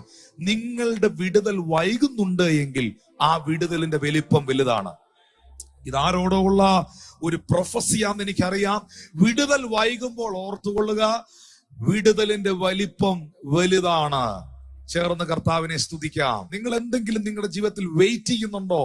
നിങ്ങളുടെ ജീവിതത്തിൽ എന്തെങ്കിലും ഡിലേ ആകുന്നുണ്ടെങ്കിൽ ദൈവസന്നിധിയിൽ ദൈവം നിങ്ങൾക്ക് ഒരുക്കുന്നത് ഏറ്റവും ശ്രേഷ്ഠകരമാണ്. 38 വർഷം ബെഥേസ്ദാ കുളക്കരയിൽ കാത്തുകിടന്ന തളർവാദ രോഗിയെ സൗഖ്യമാക്കാൻ വന്നത്, വെയിറ്റ് ചെയ്തവനെ വിടുവിപ്പാൻ വന്നത് ദൂതന്മാരല്ല. ദൂതന്മാരുടെ ആരാധന ശ്രേഷ്ഠനായ, ആരാധനകൾക്ക് യോഗ്യനായ മുഴുദൂതന്മാരും വീണു വണങ്ങുന്ന അറുക്കപ്പെട്ട കുഞ്ഞാടായ ദൈവപുത്രനായ സിംഹാസനത്തിൽ ആരൂഢനായിരിക്കുന്ന യേശുക്രിസ്തുവാണ് ആ 38 വർഷം കുളക്കരയിൽ കിടന്നവനെ സൗഖ്യമാക്കാൻ വന്നത്. നമുക്കറിയാം, ഒരു കുടില് പണിയാൻ ഒരാഴ്ച മതി, പക്ഷെ ഒരു കൊട്ടാരം പണിയാൻ ഒരാഴ്ച പോരാ. ഒരു ചെറിയ ഒരു ക്രമീകരണം ചെയ്തെടുക്കാൻ നമുക്കറിയാം. ഈ റെയിൽവേ സ്റ്റേഷന്റെ ഒക്കെ പുറമ്പോക്ക് ഭാഗങ്ങളിൽ സാധുക്കളായ പ്രിയ സഹോദരങ്ങൾ ചെറിയ ചെറിയ വീടുകൾ കെട്ടിക്കിടപ്പുണ്ട്. അവരോട് ചോദിച്ചേ എത്ര നാളെടുത്തു ആ ചെറിയ കുടില് പണിയാൻ? സാരിയൊക്കെ വെച്ച് മറച്ച്, പ്ലാസ്റ്റിക് ഒക്കെ വെച്ച് മറച്ച് ആ വീട് കെട്ടാൻ ഒരാഴ്ച വേണ്ടി വന്നില്ല, 2-3 ദിവസമേ വേണ്ടി വന്നുള്ളൂ. പക്ഷെ വലിയ വലിയ ഷോപ്പിംഗ് മാളുകളും വലിയ വലിയ കെട്ടിടങ്ങളും പണിതവരോട് ചോദിച്ചേ എത്ര നാളെടുത്തു പണിയാനെന്ന്. അവർ പറയും മാസങ്ങളെടുത്തു, വർഷങ്ങളെടുത്തു. വൈകുന്നുണ്ടെങ്കിൽ ഓർത്തോണം, പ്ലാൻ വലുതാണ്. വൈകുന്നുണ്ടെങ്കിൽ ഓർത്തോണം, കൺസ്ട്രക്ഷൻ വലുതാണ്. വൈകുന്നുണ്ടെങ്കിൽ ഓർത്തോണം, അതിന്റെ വലിപ്പം വലുതാണ്. യോഹന്നാൻ എന്ന് പറയുന്ന മനുഷ്യനെ, പുത്രനെ, മകനെ അല്പം ലേറ്റ് ആയിട്ടാണ്, ഒത്തിരി കളിയാക്കലൊക്കെ കേട്ടിട്ടാണ് എലിസബത്തിനും സഖറിയായിക്കും ദൈവം കൊടുത്തത്. പക്ഷേ നിങ്ങൾക്കറിയാമോ, ചരിത്രത്തിൽ പ്രത്യേകിച്ച് പുതിയ നിയമത്തിൽ സ്വർഗത്തിലെ ദൈവം പേരിട്ട, ദൈവം തമ്പുരാൻ പേരിട്ട, നമ്മളൊക്കെ പിള്ളേർക്ക് പേരിടാറുണ്ട്, പക്ഷെ ദൈവം പേരിട്ട 2 വ്യക്തികളെ ഉള്ളൂ. ഒന്ന് തന്റെ പുത്രനായ യേശു. ഇവൻ മനുഷ്യരെ അവരുടെ പാപങ്ങളിൽ നിന്ന് രക്ഷിപ്പാനിരിക്കെ കൊണ്ട് അവൻ യേശു എന്ന പേർ വിളിക്കണമെന്ന് ദൈവം ആ പേരിട്ടത്. 2, സക്കറിയാവിനോട് ദൂതൻ പറഞ്ഞു, അവനെ യോഹന്നാൻ എന്ന പേർ വിളിക്കണം. ദൈവം പേരിട്ട പുത്രനാണ് ജോൺ ദി ബാപ്റ്റിസ്റ്റ്. 2, നമുക്കറിയാം ബൈബിൾ ചരിത്രം പഠിക്കുമ്പോൾ ഈ പുരോഹിതന്മാരുടെ മക്കളിൽ പലരും പുരോഹിതരായില്ല. പുരോഹിതന്മാരുടെ മക്കൾ പലരും വീഞ്ഞും കുടിച്ച് പാപവും ചെയ്ത് വ്യഭിചാരവും ചെയ്ത് വഴിതെറ്റിപ്പോയവരായിരുന്നു. പക്ഷേ പുരോഹിത തലമുറകളെല്ലാം അടുത്ത ശുശ്രൂഷകളിലേക്ക് കയറി വരാതെ വഴിതെറ്റിപ്പോയപ്പോൾ സക്കരയായോട് ദൂതൻ പറയുന്നു, നിനക്ക് ജനിക്കാൻ പോകുന്ന മകൻ വീഞ്ഞോ മദ്യമോ ഈ ലോകത്തിലെ യാതൊരു മ്ലേച്ഛതകളിലോ അവൻ പ്രവേശിക്കുകയില്ല. ഹല്ലേലൂയ! എത്ര വലിയ ഗ്യാരണ്ടിയാണ്. നിങ്ങൾക്ക് അങ്ങനെ ഒരു ഉറപ്പ് ദൈവത്തിൽ നിന്ന് കിട്ടിയാൽ, ദൈവത്തിന്റെ ദൂതൻ നിങ്ങളോട് വന്ന് പറയാണ്, നിന്റെ കുഞ്ഞ് ഒരിക്കലും തെറ്റിപ്പോകത്തില്ല. നിന്റെ കൊച്ച് മനുഷ്യരിൽ നിന്ന് ജനിച്ചവരിൽ ഏറ്റവും ശ്രേഷ്ഠമാകും എന്ന് പറഞ്ഞാൽ അത് കേൾക്കുന്ന ഒരു അപ്പന്റെ അമ്മയുടെ ഹൃദയത്തിൽ സന്തോഷം എത്ര വലുതായിരിക്കും. പക്ഷെ നിങ്ങൾ മനസ്സിലാക്കണം, എല്ലാവർക്കും അത് കേൾക്കാൻ പറ്റിയില്ല. എല്ലാ പുരോഹിതന്മാർക്കും അത് കേൾക്കാൻ പറ്റിയില്ല. മച്ചി എന്ന ദുഷ്പേര് കേട്ട, ഒത്തിരി നിന്ദകൾ അനുഭവിച്ച, ഒരുപാട് വർഷങ്ങളായി തലമുറകൾക്ക് വേണ്ടി വെയിറ്റ് ചെയ്ത ആ കുടുംബത്തിനാണ് ആ വാഗ്ദത്തം ലഭിച്ചത്. വീണ്ടും പരിശുദ്ധാത്മ പറയുന്നു, എന്തെങ്കിലും വൈകുന്നുണ്ടെങ്കിൽ ഓർത്തുകൊള്ളുക, അത് ശ്രേഷ്ഠകരമായിരിക്കും. ഈ യോഹന്നാൻ യേശുവിനെ കുറിച്ച് ഒന്നാമത് സാക്ഷ്യം പറഞ്ഞവനാണ്. നമുക്കറിയാം, ലൂക്കോസ് സുവിശേഷത്തിൽ നമ്മളത് കാണുന്നുണ്ട്, മാർക്കോസ് സുവിശേഷത്തിൽ നമ്മളത് കാണുന്നുണ്ട്, മത്തായി സുവിശേഷത്തിൽ നമ്മളത് കാണുന്നുണ്ട്. എന്താ യോഹന്നാൻ പറഞ്ഞേ? യോഹന്നാൻ പറഞ്ഞത് ഇങ്ങനെയാണ്, ഇതാ വരുന്നു ലോകത്തിന്റെ പാപത്തെ ചുമക്കുന്ന ദൈവത്തിന്റെ കുഞ്ഞാട്. അവന്റെ ചെരുപ്പിന്റെ വാറിൽ തൊടുവാൻ ഞാൻ യോഗ്യനല്ല. ഞാൻ നിങ്ങളെ ഈ വെള്ളത്തിൽ സ്നാനം കഴിപ്പിക്കുമ്പോൾ അവനോ നിങ്ങളെ പരിശുദ്ധാത്മാവ് കൊണ്ടും അഗ്നി കൊണ്ടും സ്നാനം കഴിപ്പിക്കും. വീശുമുറം അവന്റെ പക്കലുണ്ട്. അവൻ കളത്തെ മുറ്റും വെടിപ്പാക്കി ഗോതമ്പ് സൂക്ഷിക്കുകയും പതിർ കെടാത്ത തീയിലേക്കിട്ട് നശിപ്പിച്ചു കളയുകയും ചെയ്യും എന്ന് യോഹന്നാൻ സ്നാപകൻ പറഞ്ഞുകൊണ്ടിരിക്കുമ്പോൾ പുരുഷാരത്തിന്റെ ഇടയിൽ നിന്നും യേശു കർത്താവ് ആ വെള്ളത്തിലേക്ക് നടന്നു വന്ന് യോഹന്നാന്റെ കൈക്കീഴിൽ സ്നാനമേൽക്കുമ്പോൾ ജനം മുഴുവൻ കേട്ട ഒരു സത്യമാണ്, ഇതാ വരുന്നു ലോകത്തിന്റെ പാപത്തെ ചുമക്കുന്ന ദൈവത്തിന്റെ കുഞ്ഞാട്. എന്ന് പറഞ്ഞാൽ എന്താ? മശിഹ വന്നിരിക്കുന്നു, രക്ഷകൻ വന്നിരിക്കുന്നു, വീണ്ടെടുപ്പുകാരൻ വന്നിരിക്കുന്നു എന്ന് യോഹന്നാൻ സ്നാപകൻ ആ ജോർദാന്റെ നദിയിൽ നിന്നുകൊണ്ട് പ്രവചിക്കുവാൻ, വിളിച്ചു പറയുവാൻ ഇടയായി. അപ്പോൾ യേശുവിനെ കുറിച്ച് ഒന്നാമത് സാക്ഷ്യം പറഞ്ഞത് ആരാ? യോഹന്നാൻ സ്നാപകൻ. ജനിക്കുവാൻ ഇടം കൊടുക്കാതെ സമൂഹം തള്ളിയെങ്കിലും, വളരുവാൻ അനുവദിക്കാതെ വളർന്ന ദേശത്ത് വളരുവാൻ അനുവദിക്കാതെ ജന്മദേശം തള്ളിയെങ്കിലും യേശുവിനെ കുറിച്ച് ഒന്നാമത് സാക്ഷ്യം പറഞ്ഞ മനുഷ്യൻ, യേശു ദൈവപുത്രൻ എന്ന് വിളിച്ചു പറഞ്ഞ മനുഷ്യൻ, യേശു മശിഹ എന്ന് വിളിച്ചു പറഞ്ഞ മനുഷ്യൻ, യേശു വീണ്ടെടുപ്പുകാരൻ എന്ന് വിളിച്ചു പറഞ്ഞ മനുഷ്യൻ, മാനവകുലത്തിന്റെ പാപത്തിനും ശാപത്തിനും വിമോചനമായി കാൽവരി ക്രൂശിൽ യാഗമാകുവാനുള്ള അറുക്കപ്പെട്ട കുഞ്ഞാടെന്ന് വിളിച്ചു പറഞ്ഞ മനുഷ്യൻ യോഹന്നാൻ സ്നാപകനാണ്. നിങ്ങൾക്കറിയുമോ, ഈ സ്നാപക യോഹന്നാൻ തന്നെ യേശുവിനെ ആദ്യം തള്ളി, സംശയിച്ചു. വായിക്കാം ലൂക്കോസ് സുവിശേഷം 7-ാം അധ്യായം 19 മുതലുള്ള വാക്യങ്ങൾ. അതിൽ 23-ാമത്തെ വാക്യം വളരെ പ്രധാനപ്പെട്ടതാണ്. ലൂക്കോസ് 7:19 മുതൽ. എന്നാൽ യോഹന്നാൻ തന്റെ ശിഷ്യന്മാരിൽ 2 പേരെ വിളിച്ച് കർത്താവിന്റെ അടുക്കൽ അയച്ചു, വരുവാനുള്ളവൻ നീയോ, അല്ല ഞങ്ങൾ മറ്റൊരുത്തിനെ കാത്തിരിക്കണമോ എന്ന് പറയിച്ചു. എന്നാൽ യോഹന്നാൻ തന്റെ ശിഷ്യന്മാരിൽ 2 പേരെ വിളിച്ചു. യോഹന്നാൻ ഇപ്പോൾ എവിടെയാണ്? യോഹന്നാൻ ഇപ്പോൾ ജയിലിലാണ്. ഭയങ്കര പ്രതിസന്ധി അനുഭവിക്കുകയാണ്. 2 ശിഷ്യന്മാരെ അയച്ചിട്ട് ചോദിക്കുകയാണ്, വരാനുള്ളവൻ നീ തന്നെയാണോ, അതോ ഞങ്ങൾ മറ്റൊരുത്തനെ കാത്തിരിക്കണമോ?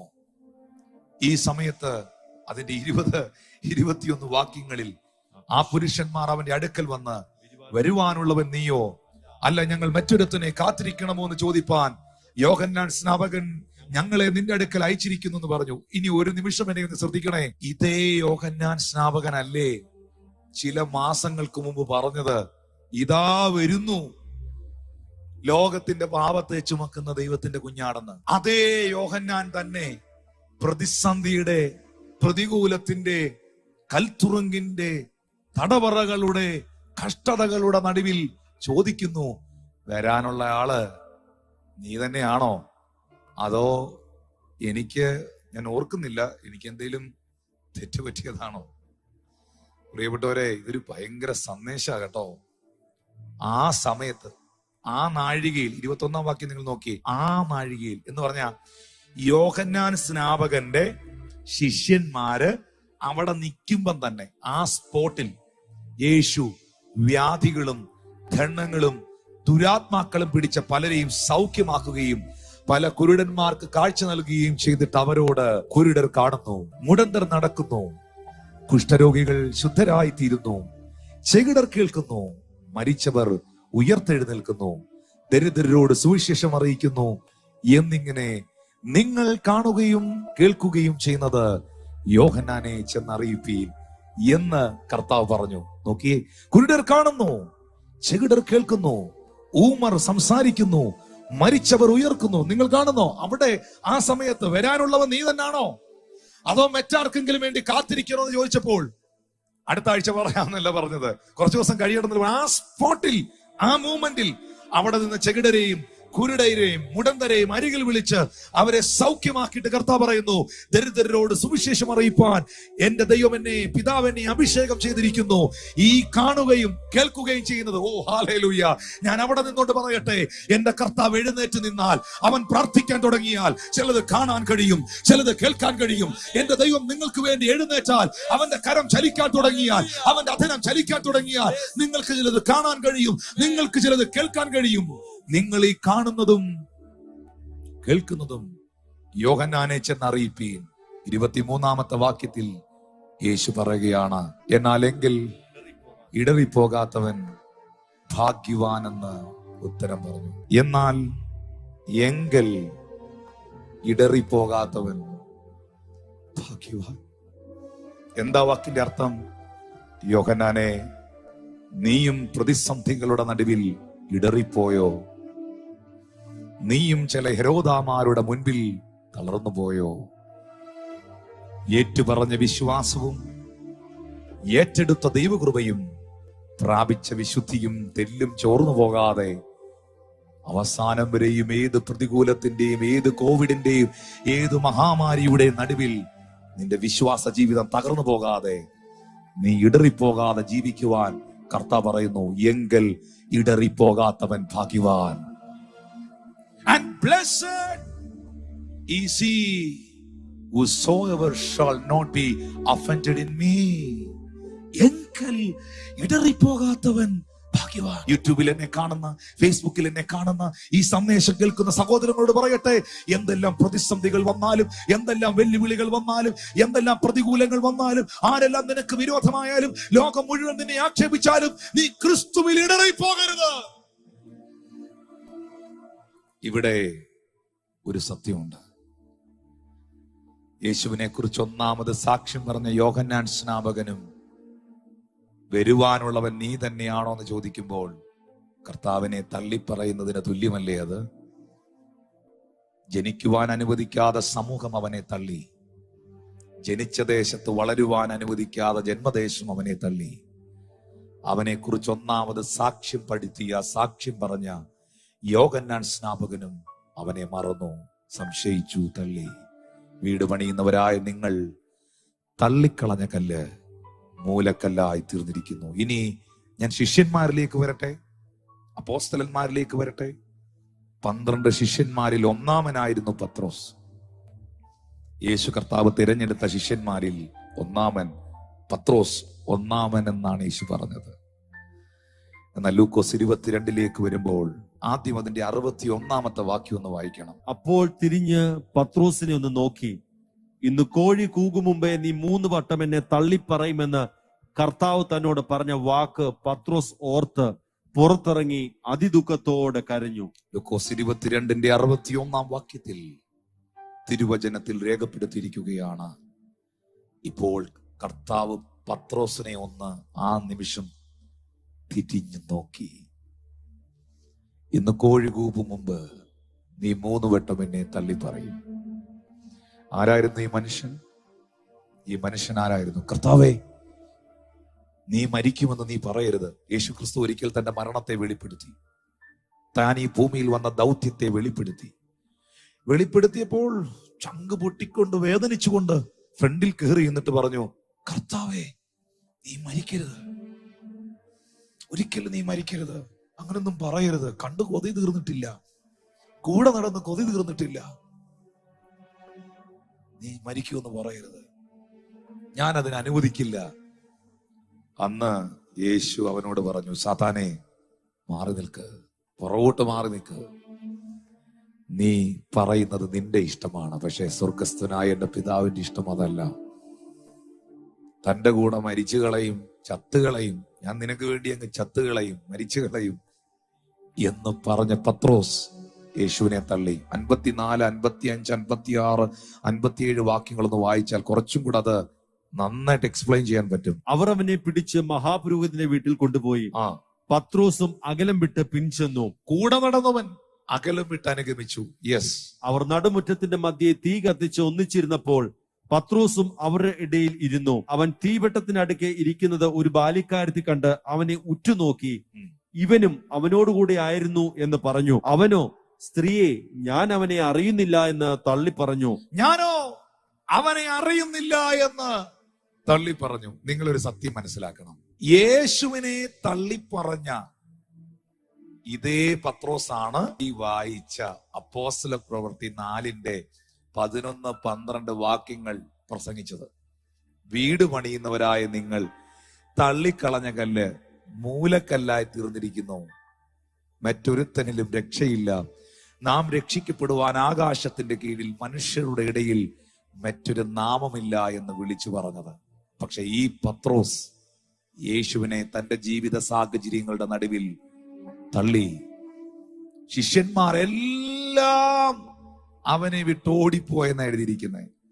സഹോദരങ്ങളെ, അപ്പം വാഴ്ത്തുമ്പോഴും അത്ഭുതങ്ങൾ ചെയ്യുമ്പോഴും ഒരുപാട് പേർ നിങ്ങളുടെ ഒപ്പം കാണാം. നിങ്ങൾക്ക് ശുശ്രൂഷയുള്ളപ്പം, അഭിഷേകമുള്ളപ്പം, പൈസയുള്ളപ്പം, പദവിയുള്ളപ്പം, അധികാരമുള്ളപ്പം, പ്രശസ്തിയുള്ളപ്പം ഒരുപാട് പേര് നിങ്ങളുടെ അടുത്ത് കൂടാം.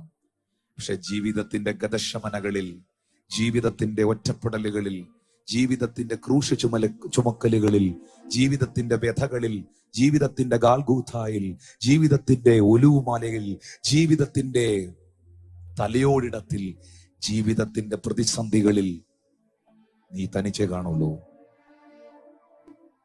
ചുമ്മാ ഇരുന്ന് കേൾക്കണ്ട, അനുഭവിക്കുമ്പോ ഇത് ശരിയാന്ന് പറഞ്ഞോളൂ. അനുഭവിച്ചവനാണ് ഞാൻ അതിലേക്ക് പോയാൽ ഒരു പക്ഷേ എനിക്ക് മെസ്സേജ് പറയാൻ കഴിയില്ല. ഒരുപാട് മേഖലകളിൽ ഞാനിത് അനുഭവിച്ചിട്ടുണ്ട്. നിങ്ങളും അനുഭവിച്ചു കാണും. കൊടുത്ത കൈക്ക് തിരിച്ചടി കിട്ടിയവർ ഇതിനകത്തിരിപ്പുണ്ട്. കൊടുത്ത കൈക്ക് തിരിച്ചടികൾ ലഭിച്ചവർ, മാറോടണച്ച് സ്നേഹിച്ച് ചങ്കോട് ചേർത്ത് പിടിച്ച് നടന്നിട്ട് ഒറ്റ വാക്കിന് മറന്ന് നിന്നെ ചതിച്ചവർ, നിന്നെ തള്ളിക്കളഞ്ഞവർ, നിന്നെ വിമർശിച്ചവർ, നിന്നെ വാനോളം പുകഴ്ത്തിക്കൊണ്ട് നടന്നിട്ട് ഒരു ചെറിയ കാര്യത്തിന് മുൻപിൽ ലോകം മുഴുവൻ നിന്നെക്കുറിച്ച് ആക്ഷേപം ഉന്നയിച്ചവർ. അറിയാം നസ്രായന് ഈ വേദന, അറിയാം നസ്രായന് ഈ ഒറ്റപ്പെടൽ, അറിയാം നസ്രായന് ഈ തിരസ്കരണത്തിന്റെ വ്യഥയുടെ വേദനയുടെ ആഴങ്ങൾ. അവൻ കടന്നുപോയിട്ടുണ്ട് ഇതിലൂടെ. അവന്റെ ശിഷ്യന്മാരെല്ലാം അവനെ വിട്ട് ഓടിപ്പോയി. പത്രോസ് അകലം വിട്ട് അനുഗമിച്ച് ഒരു സ്ത്രീയുടെ മുൻപിൽ ഞാൻ അവനെ അറിയുന്നില്ല എന്ന് തള്ളി പറഞ്ഞു. എവിടെ തുടങ്ങിയ തള്ളപ്പെടലാണിത്? ഒരു പ്രവചനം അവനെ കുറിച്ചുണ്ടായിരുന്നു, വീട് പണിയുന്നവർ തള്ളിക്കളഞ്ഞ കല്ല് മൂലക്കല്ലായി തീരുവെന്ന്. അതെവിടെ തൊട്ട് തുടങ്ങി? ജനിക്കുന്നതിന് മുൻപ് തൊട്ട് തുടങ്ങി. ജനിക്കുന്നതിന് മുൻപ് തൊട്ട് തുടങ്ങി. മോനെ, എന്നെ ഏറ്റവും കൂടുതൽ ബ്രദർ സിസ്റ്റർ, സഹോദര സഹോദരി, എന്നെ ഒന്ന് നോക്കി. എന്നെ ഏറ്റവും കൂടുതൽ ചിന്തിപ്പിച്ചൊരു ഭാഗമുണ്ട്. മത്തായിയുടെ സുവിശേഷം 27-ാം അധ്യായത്തിന്റെ 45-46 വാക്യങ്ങളിൽ യേശു കർത്താവ് ക്രൂശിൽ കിടന്നുകൊണ്ട് അലറി വിളിച്ചുകൊണ്ട് പറയുന്ന ഒരു വാക്കുണ്ട്. 6-ാം മണി നേരം മുതൽ 9-ാം മണി നേരം വരെ ദേശത്തെല്ലാം ഇരുട്ടുണ്ടായി. 46-ാമത്തെ വാക്യത്തിൽ എഴുതിയിരിക്കുന്നു, ഏകദേശം 9-ാം മണി നേരത്തെ യേശു ഏലി ഏലി ലമാ ശബക്താനി എന്ന് ഉറക്കെ നിലവിളിച്ചു. എന്റെ ദൈവമേ, എന്റെ ദൈവമേ, നീയും എന്നെ കൈവിട്ടതെന്ത് എന്നർത്ഥം. നീയും എന്നെ, അവിടെ എഴുതിയിരിക്കുന്നത് why has you forsaken me, നീയും എന്നെ തള്ളിയത്, എന്നെ മറന്നത് എന്ത്. ജനിക്കുവാൻ അനുവദിക്കാതെ സമൂഹം തള്ളുമ്പോഴും, വളർന്നെടുത്ത് ജനിച്ചെടുത്ത് വളരുവാൻ അനുവദിക്കാതെ ജന്മദേശം തള്ളുമ്പോഴും, തന്നെ സ്നാനപ്പെടുത്തി തന്നെ കുറിച്ച് ഒന്നാമത് സാക്ഷ്യം പറഞ്ഞ യോഹന്നാൻ തന്നെ തിരസ്കരിക്കുമ്പോഴും, മറക്കുമ്പോഴും, സംശയിക്കുമ്പോഴും, തന്റെ കൂടെ താൻ വിളിച്ചു വേർതിരിച്ച് താൻ അധികാരപ്പെടുത്തിയ അപ്പോസ്തലന്മാർ എല്ലാം തന്നെ വിട്ട് ഓടിപ്പോകുമ്പോഴും, ഒന്നാമൻ പത്രോസ് എന്ന് വിളിച്ച് സ്വർഗരാജ്യത്തിന്റെ താക്കോൽ കൈമാറ്റം ചെയ്തവൻ തന്നെ തള്ളിപ്പറയുമ്പോഴും ഒരിക്കലും ഇതവൻ പ്രതീക്ഷിച്ചില്ല. അടികളേൽക്കുമ്പോൾ, ക്രൂശി ചുമക്കുമ്പോൾ, വീണ്ടും എഴുന്നേറ്റും അവൻ യാത്ര ചെയ്യുമ്പോൾ, കാൽവരി ക്രൂശിൽ 2 കള്ളന്മാരുടെ നടുവിൽ 3 ആണികളിൽ മേൽ പരമയാഗമായി മുൾക്കിരീടധാരിയായി അവൻ കിടക്കുമ്പോൾ,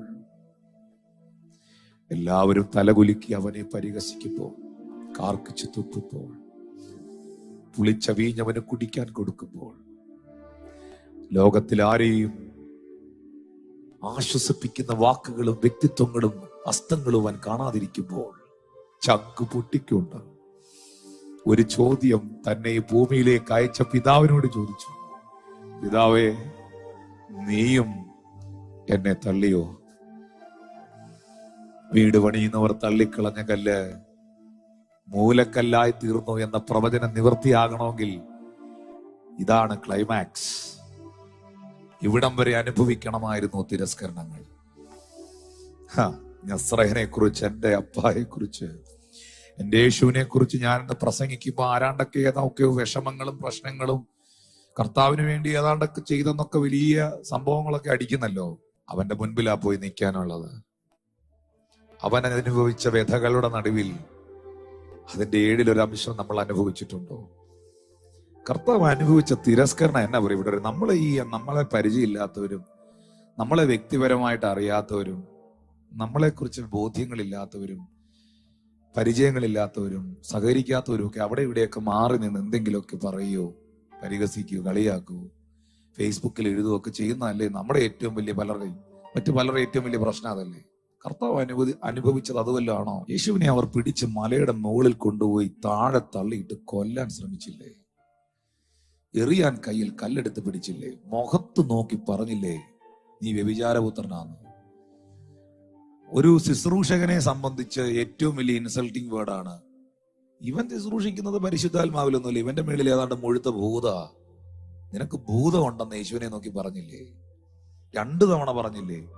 ആദ്യം പറഞ്ഞു നിനക്ക് ഭൂതം ഉണ്ടെന്ന്, യോഹന്നാൻ സുവിശേഷം 8-ാം അധ്യായം വായിച്ചു നോക്കിയാൽ മതി. ആദ്യം പറഞ്ഞു, അതിന് 52-53 വാക്യങ്ങളുണ്ട്. ആദ്യം പറഞ്ഞു ഭൂതം ഉണ്ടെന്ന്. പിന്നെ കർത്താവ് പറഞ്ഞു എനിക്ക് ഭൂതമില്ല, നിങ്ങൾ എന്നെ അയച്ച പിതാവിനെ അപമാനിക്കുന്നെന്ന് പറഞ്ഞപ്പോ അവർ വീണ്ടും പറഞ്ഞു നിന്നെ അയച്ച പിതാവോ, നിനക്ക് ഇപ്പൊ ഭൂതമുണ്ടെന്ന് ഞങ്ങൾക്ക് മനസ്സിലായെന്ന് പറഞ്ഞു. അവനെ എറിയാൻ കയ്യിൽ കല്ലെടുത്തു. സഹോദരങ്ങളെ, വീട് പണിയുന്നവർ തള്ളിക്കളഞ്ഞ കല്ലിനെ സ്വർഗം മൂലക്കല്ലാക്കിയോ? പറഞ്ഞേ, ആക്കിയോ പാസ്റ്ററെ? മൂലക്കല്ലാക്കിയോ? ആക്കിയെങ്കിൽ എഴുതി വെച്ചോ, നീ എവിടൊക്കെ ഒറ്റപ്പെട്ടിട്ടുണ്ടെങ്കിലും, നീ എവിടൊക്കെ തിരസ്കരിക്കപ്പെട്ടിട്ടുണ്ടെങ്കിലും, നിന്റെ ജീവിതത്തിലെ സകല പ്രതികൂലങ്ങളെയും നിന്റെ പ്രമോഷനാക്കി അവൻ മാറ്റും. വിശ്വസിക്കുന്നവർ ചേർന്ന് ദൈവത്തെ സ്തുതിച്ചേ. ഇതേ പത്രോസെ ലേഖനം എഴുതിയപ്പം, 1 പത്രോസിന്റെ ലേഖനം 2-ാം അധ്യായത്തിന്റെ 4 മുതൽ 7 വരെയുള്ള വാക്യങ്ങളൊന്ന് വായിക്കണം. എല്ലാവരും ഒന്ന് എടുത്തോണം. ഇതേ പത്രോസ് താൻ ലേഖനം സഭയ്ക്ക് എഴുതുമ്പോ, വിശുദ്ധന്മാർക്ക് എഴുതുമ്പോ, മനുഷ്യർ തള്ളിയതെങ്കിലും ദൈവസന്നിധിയിൽ ശ്രേഷ്ഠവും മാന്യവുമായ ജീവനുള്ള കല്ലായ അവന്റെ അടുക്കൽ വന്നിട്ട് നിങ്ങളും ജീവനുള്ള കല്ലുകൾ എന്ന പോലെ ആത്മിക ഗ്രഹമായി യേശുക്രിസ്തു മുഖാന്തരം ദൈവത്തിന് പ്രസാദമുള്ള ആത്മിക യാഗം കഴിപ്പാൻ തക്ക വിശുദ്ധ പുരോഹിത വർഗമാകേണ്ടതിന് പണിയപ്പെടുന്നു. ഞാൻ ശ്രേഷ്ഠവും മാന്യവുമായ ഒരു മൂലക്കല്ല് സിയോനിൽ ഇടുന്നു, അവനിൽ വിശ്വസിക്കുന്നവൻ ലജ്ജിച്ചു പോകുകയില്ല എന്ന് തിരുവെഴുത്തിൽ കാണുന്നുവല്ലോ. പത്രോസ് പറയുകയാണ്, മനുഷ്യർ തള്ളിയതെങ്കിലും, മനുഷ്യർ റിജക്ട് ചെയ്തതെങ്കിലും, അതെവിടെ തുടങ്ങിയതാ? ജനിക്കുന്നതിന് മുമ്പ്. ഞാൻ ഓരോ വഴികൾ പറഞ്ഞു, കർത്താവ് വന്ന ഓരോ വഴികൾ. ദൈവസന്നിധിയിൽ ശ്രേഷ്ഠവും അവിടെ ഒന്ന് നിൽക്കണം. മനുഷ്യൻ നിന്നെ റിജക്റ്റ് ചെയ്യുമ്പോഴും, ലോകം നിന്നെ ഒറ്റപ്പെടുത്തുമ്പോഴും, ചിലർക്ക് നിന്നെ ഇഷ്ടമല്ലാതിരിക്കുമ്പോഴും, നീ ദൈവത്തിന്റെ സന്നിധിയിൽ ശ്രേഷ്ഠനാണ്. നീ ദൈവത്തിന്റെ മുൻപാകെ ശ്രേഷ്ഠനാണ്. എത്ര പേര് അതിനൊരു ആമീൻ പറയാനുണ്ട്? മനുഷ്യർ തള്ളിയതെങ്കിലും, ലോകം അപമാനിക്കുന്നതെങ്കിലും, ലോകം ഉപേക്ഷിക്കുന്നതെങ്കിലും, ദൈവത്തിന്റെ സന്നിധിയിൽ നീ ശ്രേഷ്ഠനാണ്, നീ ശ്രേഷ്ഠയാണ്, നീ മാന്യനാണ്, നീ മാന്യാണ്. ജീവനുള്ള കല്ലായ അവന്റെ അടുക്കൽ വന്നിട്ട് യേശുവിന് കൊടുത്തിരിക്കുന്ന ഒരു പേര്, പത്രോസ് കൊടുത്ത പേരെന്താ? 4-ാമത്തെ വാക്യം, ജീവനുള്ള കല്ല്, ലിവിങ് സ്റ്റോൺ, ജീവിക്കുന്ന കല്ല്, ജീവനുള്ള കല്ല്. ആ കല്ലിന്റെ അടുക്കൽ നിങ്ങൾ വന്നാൽ, ആ ക്രിസ്തുവാകുന്ന പാറയിൽ നിങ്ങളെ ചേർത്തൊട്ടിച്ചാൽ, 5-ാം വാക്യം പറയുന്നത്, നിങ്ങളും ജീവനുള്ള കല്ലുകൾ എന്നതുപോലെ ആത്മീയ ഗൃഹമായി യേശു ക്രിസ്തു മുഖാന്തരം ദൈവത്തിന് പ്രസാദമുള്ള ആത്മീയ യാഗം കഴിപ്പാൻ തക്ക വിശുദ്ധ പുരോഹിത വർഗമാകുവാൻ പണിയപ്പെടുന്നു. യേശു ക്രിസ്തുവാകുന്ന ജീവനുള്ള കല്ല്, ആ കല്ലിനോട് നിങ്ങളെ ചേർത്ത് വെച്ചെങ്കിൽ, ആ അടിസ്ഥാനത്തോട് നിങ്ങൾ ചേർത്ത് വയ്ക്കപ്പെട്ടെങ്കിൽ, പരിശുദ്ധാത്മ പറയുന്നു, ഈ കല്ലിനകത്ത് വ്യാപരിക്കുന്ന ജീവൻ ജീവനില്ലാത്ത നിന്നിലേക്കും വ്യാപരിക്കും. യേശുവിന്റെ അധികാരമുള്ള നാമത്തിൽ ആമീൻ. ഏതൊക്കെയോ മേഖലകളിൽ നിർജീവമായി, നിർവികാരമായി, തകർക്കപ്പെട്ട്, ഉടയപ്പെട്ട്, ഒറ്റപ്പെട്ടിരിക്കുന്ന, ഒന്നും ചെയ്യാൻ മേലാതെ, ഒന്നും ജോലി ചെയ്യാൻ മേല, കിച്ചണിൽ കയറി വർക്ക് ചെയ്യാൻ മേല, എവിടെയോ ഒന്ന് ബലഹീനമായി, എവിടെയോ അസ്വസ്ഥമായി, മുന്നോട്ട് പോകാൻ കഴിയാതെ അങ്ങ് കിടക്കുന്ന പോലത്തെ, ഒറ്റപ്പെടുന്ന പോലത്തെ, നിർജീവമായിരിക്കുന്ന പോലത്തെ അനുഭവങ്ങളിലായിരിക്കുന്ന നിന്റെ ശരീരത്തിൽ യേശു ക്രിസ്തുവിന്റെ നാമത്തിൽ ഈ നിമിഷം ക്രിസ്തുവിന്റെ ജീവൻ വ്യാപരിക്കട്ടെ. Thank you holy spirit of God. ഇപ്പോഴവന്റെ അസ്ഥികളിൽ, തലച്ചോറിൽ, അവയവങ്ങളിൽ, മനസ്സിൽ, ചിന്തകളിൽ, വികാരങ്ങളിൽ ഈ ജീവൻ വ്യാപരിക്കട്ടെ. ഈ ജീവൻ വ്യാപരിച്ചാൽ യേശു ക്രിസ്തു മുഖാന്തരം ദൈവത്തിന് പ്രസാദമുള്ള ഒരാത്മീയാഗം കഴിക്കുവാൻ തക്ക വിശുദ്ധ പുരോഹിത വർഗമായി നാം പണിയപ്പെടുന്നു. എന്നിട്ട് പറയുകയാണ്, ഞാൻ ശ്രേഷ്ഠവും മാന്യവുമായൊരു കല്ല് സിയോനിൽ ഇടുന്നു. Word 6. Thank you holy ghost. അവനിൽ വിശ്വസിക്കുന്നവൻ ലജ്ജിച്ചു പോകുന്നില്ല. യേശു ക്രിസ്തു ആണോ നിങ്ങളുടെ ഫൗണ്ടേഷൻ? ആണെങ്കിൽ രാമീൻ പറഞ്ഞേ, യേശു ക്രിസ്തുവാണ് എൻ്റെ ഫൗണ്ടേഷൻ എന്നുള്ളവർ, എൻ്റെ അടിസ്ഥാനം എന്നുള്ളവർ, എൻ്റെ കുടുംബത്തിന്റെ, സഭയുടെ, ശുശ്രൂഷയുടെ, ജീവിതത്തിന്റെ, സകലത്തിന്റെ അടിസ്ഥാനം യേശു ക്രിസ്തു ആണെന്നുള്ളവർ ആ കൈ ഒന്ന് ഉയർത്തിപ്പിടിച്ചേ. സോഷ്യൽ മീഡിയയിൽ, യൂട്യൂബിലും ഫേസ്ബുക്കിലും ഒക്കെ കാണുന്നവരുന്ന കൈ ഉയർത്തിപ്പിടിച്ചേ. നീ ഒരിക്കലും ലജ്ജിച്ചു പോകത്തില്ല. ഒരു ആമീനെങ്കിലും ഒന്ന് ടൈപ്പ് ചെയ്തയക്ക്. ചർച്ചിലായിരുന്നെ കൈയടിച്ച് ആരാധിക്കായിരുന്നു, എഴുന്നേറ്റ് റിസീവ് ചെയ്യായിരുന്നു. തന്റെ ഏകജാതനായ പുത്രനിൽ വിശ്വസിക്കുന്ന ഏവനും നശിച്ചു പോകാതെ നിത്യജീവൻ പ്രാപിക്കേണ്ടതിന് അവനെ നൽകുവാൻ തക്കവണ്ണം പിതാവായ ദൈവം ഈ ലോകത്തെ സ്നേഹിച്ചെങ്കിൽ അവനിൽ വിശ്വസിക്കുന്ന, യേശുവിൽ വിശ്വസിക്കുന്ന ഒരു കുടുംബവും, ഒരു വ്യക്തിയും നശിച്ചു പോകത്തില്ല. നിന്റെ മനസ്സിൽ പിശാചാ പറയുന്നേ നീ നശിച്ചു പോകുന്നു, സാത്താനാ പറയുന്നേ നിന്റെ പിള്ളേരെ നശിച്ചു പോകുന്നു, പിശാചാ പറയുന്നേ നിന്റെ ഹൃദയത്തോട് നിനക്ക് ഭാവി ഉണ്ടാകത്തില്ലെന്ന്, സാത്താനാ പറയുന്ന എല്ലാം കഴിഞ്ഞെന്ന്, പിശാച പറയുന്ന എല്ലാം അവസാനിച്ചെന്ന്. പക്ഷെ ബൈബിൾ പറയുന്നു, യേശു ക്രിസ്തുവാകുന്ന ശ്രേഷ്ഠകരമായ, മാന്യകരമായ മൂലക്കല്ലിലാണ് നീ നിൽക്കുന്നതെങ്കിൽ അവനിൽ വിശ്വസിക്കുന്നവൻ ഒരുത്തനും ലജ്ജിച്ചു പോകത്തില്ല. എനിക്ക് ഏറ്റെടുക്കാനുള്ളത് ഈ വചനമാണ്. നാട്ടുകാർ പറയുന്നതല്ല, എന്റെ മനസ്സ് പറയുന്നതല്ല, എന്റെ വികാരങ്ങൾ പറയുന്നതല്ല, എന്റെ സാഹചര്യങ്ങൾ പറയുന്നതല്ല, എന്റെ ചിന്തകൾ, നിങ്ങളുടെ ചിന്തകൾ പറയുന്നതെല്ലാം ശരിയല്ല. കുറച്ചു നേരം ചിന്തയോട് അടങ്ങിയിരിക്കാൻ പറയണം. നിങ്ങളുടെ ചിന്തകൾ പറയുന്നതെല്ലാം നേരല്ല. നിങ്ങളുടെ മനസ്സും ചിന്തകളും പറയുന്ന എല്ലാ മണ്ടത്തരങ്ങളും നിങ്ങൾ വിശ്വസിക്കരുത്. അതുകൊണ്ടാണ് പൗലോസ് പറഞ്ഞ, അവയാൽ ഞങ്ങൾ സങ്കല്പങ്ങളും ക്രിസ്തുവിന്റെ പരിജ്ഞാനത്തിന് വിരോധമായി വരുന്ന ഉയർച്ചകളെ ഇടിച്ചു കളഞ്ഞ് ഏത് വിചാരങ്ങളെ, ഏത് ചിന്തകളെ ക്രിസ്തുവിനോടുള്ള അനുസരണത്തിനായി ഞങ്ങൾ പിടിച്ചടക്കുന്നു. ഞങ്ങളുടെ പോരിന്റെ ആയുധങ്ങൾ ജഡീകങ്ങളല്ല, അത് കോട്ടകളെ ഇടിപ്പാൻ ദൈവസന്നിധിയിൽ ശക്തിയുള്ളതാ. ഇടിക്കണം, ഇടിക്കണം. നിങ്ങളുടെ ചിന്തകളിൽ തരുന്ന അവിശ്വാസങ്ങൾ, നിനക്ക് പ്രശ്നം ഉണ്ടാകാൻ പോവാണെന്നും നീ മരിക്കാൻ പോവാണെന്നും നിന്റെ കുടുംബം തകരുമെന്നും നിന്റെ പിള്ളേർ വഴിവഴിച്ചു പോകുമെന്നും അവർക്ക് ഭാവി ഉണ്ടാകുകയില്ലെന്നും അവരുടെ ഫ്യൂച്ചർ തകരുമെന്നും അവരുടെ വിദ്യാഭ്യാസം തകരുമെന്നും ഇങ്ങനെ പോയി കഴിഞ്ഞാൽ എങ്ങനെയാകുമെന്നും ഇങ്ങനെയൊക്കെയുള്ള ഒരുപാട് ആശയങ്ങൾ, ചിന്തകൾ, അവസ്ഥകൾ. കോവിഡിന്റെ സാഹചര്യം ഇങ്ങനെ നിൽക്കും, ഇങ്ങനെ തന്നെ ലോകം പോയി കഴിഞ്ഞാൽ കാര്യങ്ങൾ തന്നെ ആകുമെന്നും ബിസിനസ് എന്താകുമെന്നും ലൈഫ് എന്താകുമെന്നും ഒക്കെ ചിന്തിക്കുന്നുണ്ടോ? ഞാൻ നിങ്ങളോട് പറയുന്നു, റിലാക്സ്, ചിന്തിക്കണ്ട. കാരണം നിങ്ങളുടെ ചിന്ത പറയുന്നതെല്ലാം ശരിയല്ല. സാത്താനെ കുറിച്ച് യേശു പ്രത്യേകിച്ച് എടുത്തു പറഞ്ഞൊരു സ്റ്റേറ്റ്മെന്റ് എന്നാണെന്നറിയാവോ? പിശാചിനെ കുറിച്ച് പ്രത്യേകിച്ച് കർത്താവ് എടുത്തു പറഞ്ഞൊരു വാക്ക്, അവൻ ഭോഷ്ക് പറയുന്നവന്റെ അപ്പനുമാണ്. സാത്താനെ കുറിച്ച് യേശു ക്രിസ്തു എടുത്തു പറഞ്ഞത്, ദൈവസന്ധതിയായവൻ ദൈവവചനം കേൾക്കുന്നു, അവൻ ആ സത്യത്തിൽ ജീവിക്കുന്നു. അപ്പോൾ തന്നെ പിശാച് അറക്കാനും മുടിക്കാനും മോഷ്ടിക്കാനും വരുന്നു. എന്നാൽ യേശു പറയുന്നു, ഞാൻ വന്നതോ നിങ്ങൾക്ക് ജീവൻ ഉണ്ടാകാനും അത് സമൃദ്ധിയായിട്ടുണ്ടാകാനുമാണ്. നിങ്ങൾ പിശാച് പറയുന്നത് വിശ്വസിക്കരുത്, അവൻ ഭോഷ്ക് പറയുന്നവന്റെ അപ്പനുമാണെന്ന യോഹന്നാൻ സുവിശേഷം 8-ാം അധ്യായത്തിൽ എഴുതിയിരിക്കുന്നത്. ഭോഷ്ക് പറയുന്നതിന്റെ അപ്പൻ എന്ന് വെച്ചാൽ സ്തോത്രം, തലതൊട്ടപ്പൻ എന്നൊക്കെ പറയത്തില്ലേ? പിശാച് വാ തുറന്നാ കള്ളേ പറയൂ. പിശാച് പറയുന്ന ഒരു കൂട്ടം കള്ളത്തരങ്ങളെ വിശ്വസിക്കാൻ നിന്റെ ചിന്തയെയും ഹൃദയത്തെയും വികാരങ്ങളെ നീ വിട്ടുകൊടുക്കരുത്. ആ സ്പോട്ടിൽ, ആ നിമിഷം ഈ വചനം എടുക്കണം. ഞാൻ നിൽക്കുന്നത് ശ്രേഷ്ഠകരമായ, മാന്യകരമായ, മൂലക്കല്ലാകുന്ന ക്രിസ്തുവിന്മേല. എനിക്ക് വാഗ്ദത്തമുണ്ട്, അവനിൽ വിശ്വസിക്കുന്ന ഒരുത്തനും ലജ്ജിച്ചു പോകത്തില്ലെന്ന്. എന്റെ കർത്താവിൽ ഞാൻ വിശ്വസിക്കുമ്പോൾ, എന്റെ തലമുറ വിശ്വസിക്കുമ്പോൾ ഒരിക്കലും ലജ്ജിച്ചു പോകാൻ അവൻ അനുവദിക്കത്തില്ല. യഹോവ എന്റെ ഇടയനാണെങ്കിൽ നന്മയും കരുണയും എന്റെ ആയുഷ്കാലമൊക്കെയും എന്നെ പിന്തുടരും.